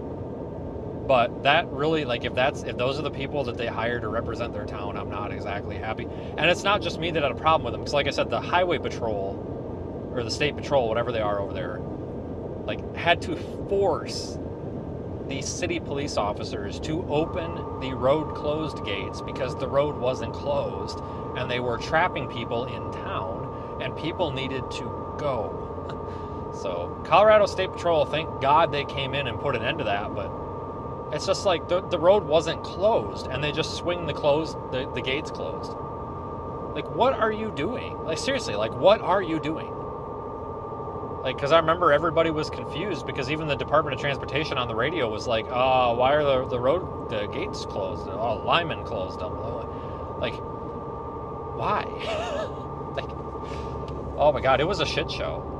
And after I heard this argument start on the radio, I'm like, okay, we're totally good to blow through this road closed thing to get the hell out of here, because obviously the city is the only one that's worried about it, not the Sheriff's Department or the Highway Patrol. So we're just going to go around it, because we're going to be out of their city jurisdiction in about a quarter of a mile, so screw them. But that was a hell of an event. And the next 3 days, we were in Trinidad, and the people down there were very friendly. But that was just crazy, because it just kept snowing, and it didn't stop snowing. Like, it literally started, like, when we got down there, and it was snowing. It did not stop for like 2 days. It was absolutely crazy. Just the amount of snow was absolutely ridiculous. Just constant, and like heavy snow too. Like, they were running out of places to put it. Like, I remember they were really having problems downtown trying to plow it, because like they just didn't have anywhere to go with it. Like, you can only push it off of the road so much before you can't push it off the road anymore. Oh, here must be close to Nashville. Here's freaking traffic. But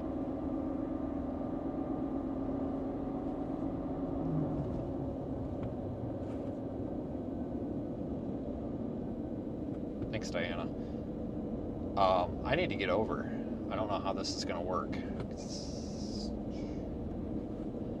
This right here, this town, the city, rather, not Atlanta. Atlanta is not really a problem for me because I know what to expect with Atlanta. Nashville is such a freaking wild card. Like, you never know what you're going to get. Some days you go through Nashville, and it might take you 2 hours to go through Nashville. Some days you come through Nashville and you just fly through here at 70 miles an hour and you're through it in 20 minutes. I hate coming down through Nashville just because, at least during the day, just because I always, like, I know it's always slow. I'm just always getting slowed down. Like, it is the only path, it's the only resistance along my path. Like, if I'm heading down into Georgia or the southeast or something, oh wow, thanks for letting me over. That was real polite of you. Thankfully, the person behind you is a little nicer. But anyway, if I have to go through Nashville, I dread it. I hate going through Nashville because, like, it just takes, everything else is smooth sailing. Yeah, Chattanooga, sometimes that's a little bit of a backup. But as long as you're not going there through there like right away in the morning or like right around dinner time, it's usually fine. But it's like Nashville's just always resistance. Like, it's common for me to come down this way. Like, if we're going to chase Florida or Georgia or Alabama, I come down this way. It's always like, this is the only spot of resistance on the path. It's annoying. That's why, like, if we're going down to like the Gulf Coast, you'll notice that a lot of times I go down 55. Go down through Batesville, Mississippi, just go down 55. Sometimes it takes a little longer to go that way. Well, according to the map, sometimes it'll take like an extra half hour, but in principle, it's less stressful, and it does end up being faster because you're not fighting Nashville. You do have to fight St. Louis to go that way, usually, because it'll take me down through Illinois, over through St. Louis, and then down 55, which I prefer because the sooner you get out of Illinois, the better, and I can get fuel at my house and get to St. Louis on a tank. So I don't have to get gas in Illinois, which is good because Illinois is much pricier on fuel. Like, sometimes it's $1 more than surrounding areas, so.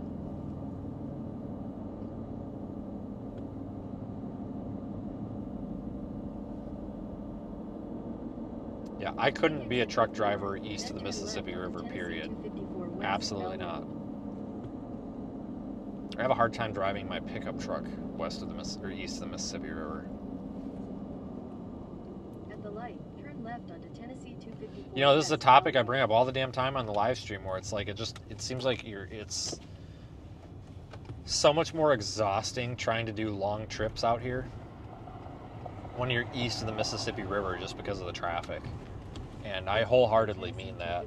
You know, I've offended some people by saying that, because, like, I've actually had people tell me that that's offensive. I don't know why, but it's nothing. I'm not saying there's anything wrong with the people out here. I'm not insulting people's driving. I'm just saying, like, look at this. Like, look at this congestion. Do you think that I see traffic like this when I'm in Kansas? No. I mean, maybe if there's an accident, but, like, this is so normal out here that, like, people are just used to it, right? It's just kind of a part of this. Come on. Come on. Just go, dude. I don't want to. Okay. All right, well, you're not insurance scamming me today. Howdy. That's my biggest fear, is one of these pedestrians, and then they, like, run out in front of you and try to insurance scam you, but I don't know how the hell else he's going to get across the road. Cripes, so many damn cars. But when you're west of the Mississippi River, you're out there in Kansas, Colorado, Nebraska, Texas, with the exception of Houston and Dallas and, like, Austin. You know, you're out west Texas, New Mexico. It's no big deal. You get in the car. What are you doing? God bless. You just get in the car and you drive to wherever you need to drive to. Like, you don't even think twice. Out here, like, it's always a fight with traffic. It's just so much less resistance driving out west. That's why I don't really look forward to this time of the year, because a drive with a distance that might normally take me 8 hours or 10 hours, out here to go that same distance as out west, you know, that same 8 hours or 10 hours that I would do out west, to do that same, like, drive out here, a lot of times we're talking like 10 to 12. You know, sometimes it's 2 hours longer, and it's exhausting. Like, you're just constant, like, when you're driving for 12 hours straight, and you're just constantly in the stop and go traffic, and like nobody wants to go the speed limit. Everybody's doing 10 under. Like you pull into the gas station and all the pumps are full and you're waiting 10 minutes. Like it's just, the population density is just too much out here to have any sort of like relaxing experience when you're trying to drive around. Like that's the big complaint I have about like October, November, December, January, February, and March, is that time of the year we're out in like this area so much that it's the driving. Like that's my biggest complaint.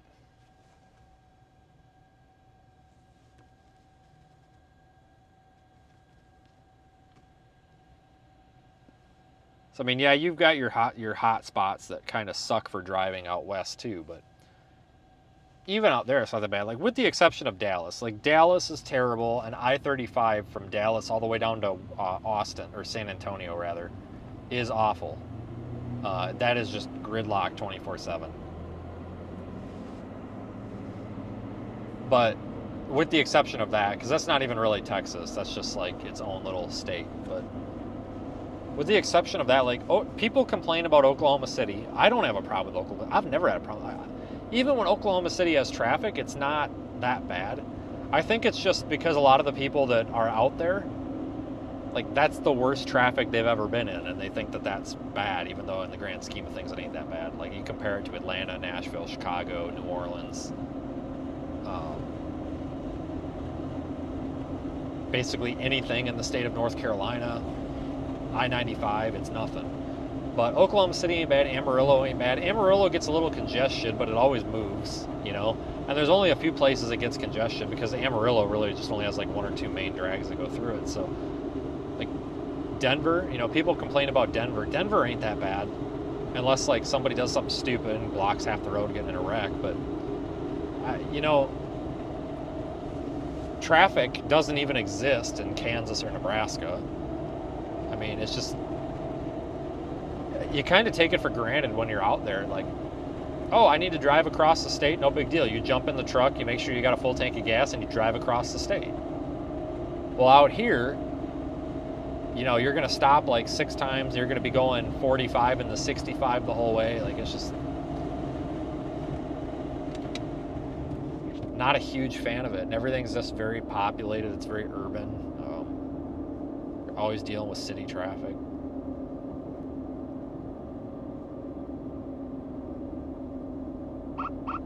That's another reason why I don't really like the Northeast. I'm not a big fan of the Northeast, just in general.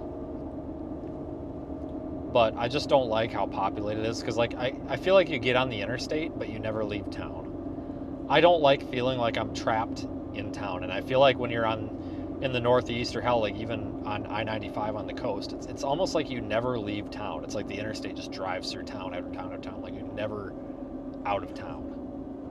You go out west and stuff, and like the interstate's almost never in town. So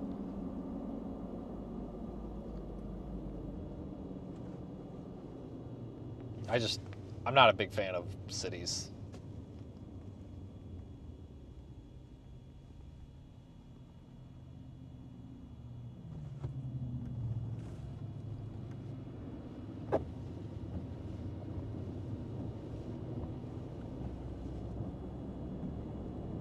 But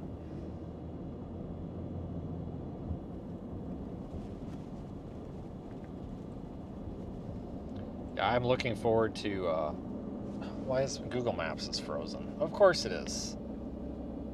Is this even taking me to the right place now? Okay, there, I fixed it. But I can't wait for, you know, spring storm season, because get back out. I mean, this year has been very weird. Like August, September, and October, I feel like I drove around a lot, but I didn't have much to show for it. Like, there wasn't a lot of weather events. I mean, there were a couple of weather events, don't get me wrong, but it wasn't what we would normally see. So I feel like it's just been dead for a long time, and this month has been dead so far, you know? So, I don't know. It's been a really weird year. Like, it feels like it's been so long since we've been out in the plains, even though it really hasn't. Let's see. August, September. It's really only been like 3 months since we've had like robust planes setups. Like, I know there's been a few here and there, but I'm talking about like, you know, more significant, widespread, predictable, interesting, severe weather. Really didn't have that fall season like we normally do. We didn't have it last year either, which is abnormal, but we also didn't really have much of a hurricane season this year, at least not in the U.S. So,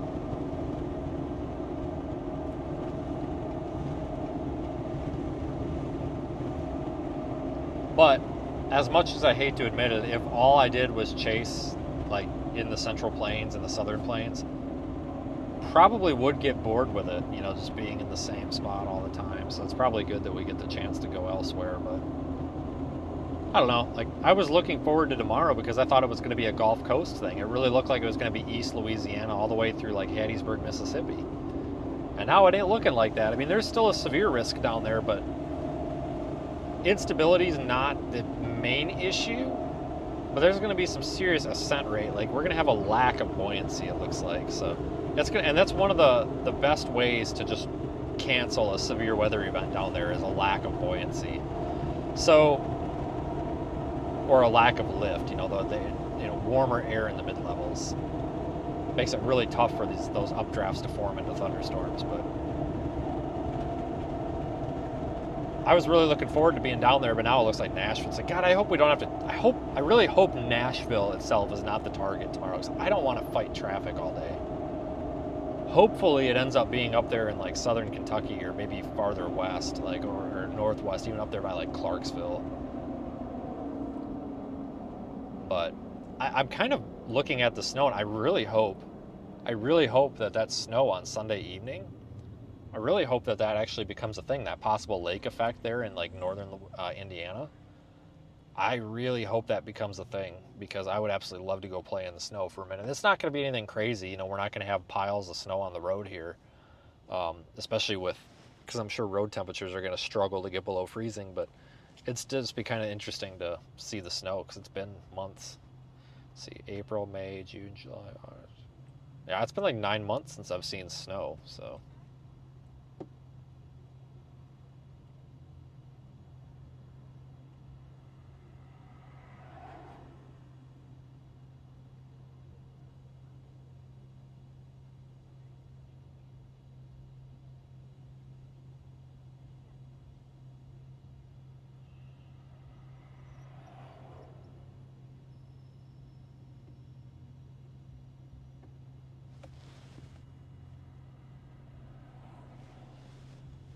But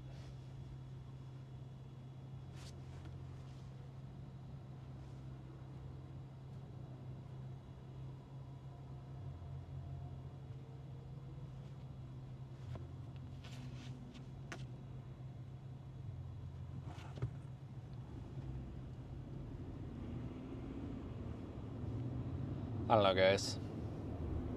$3.14. No, thank you.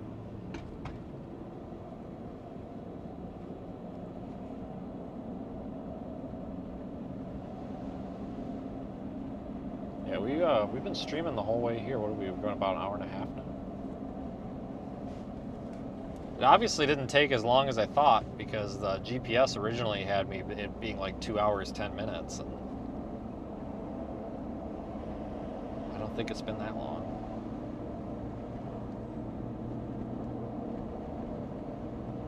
It's a good thing we left when we did, though. If I would have left now, we'd probably be fighting worse traffic. Chattanooga gets bad for traffic too, at times. Really bad on I-24 there, and there's really no other way to get out of town, so you're kind of stuck with dealing with it.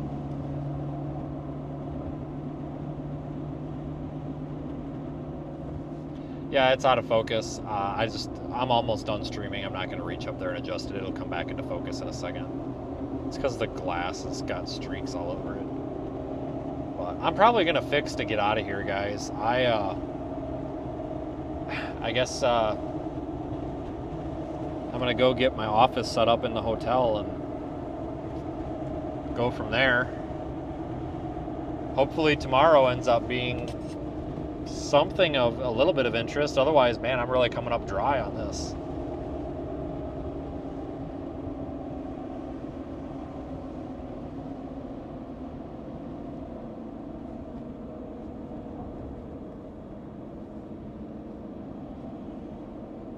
But I would expect storms tomorrow, maybe sometime around 4 p.m.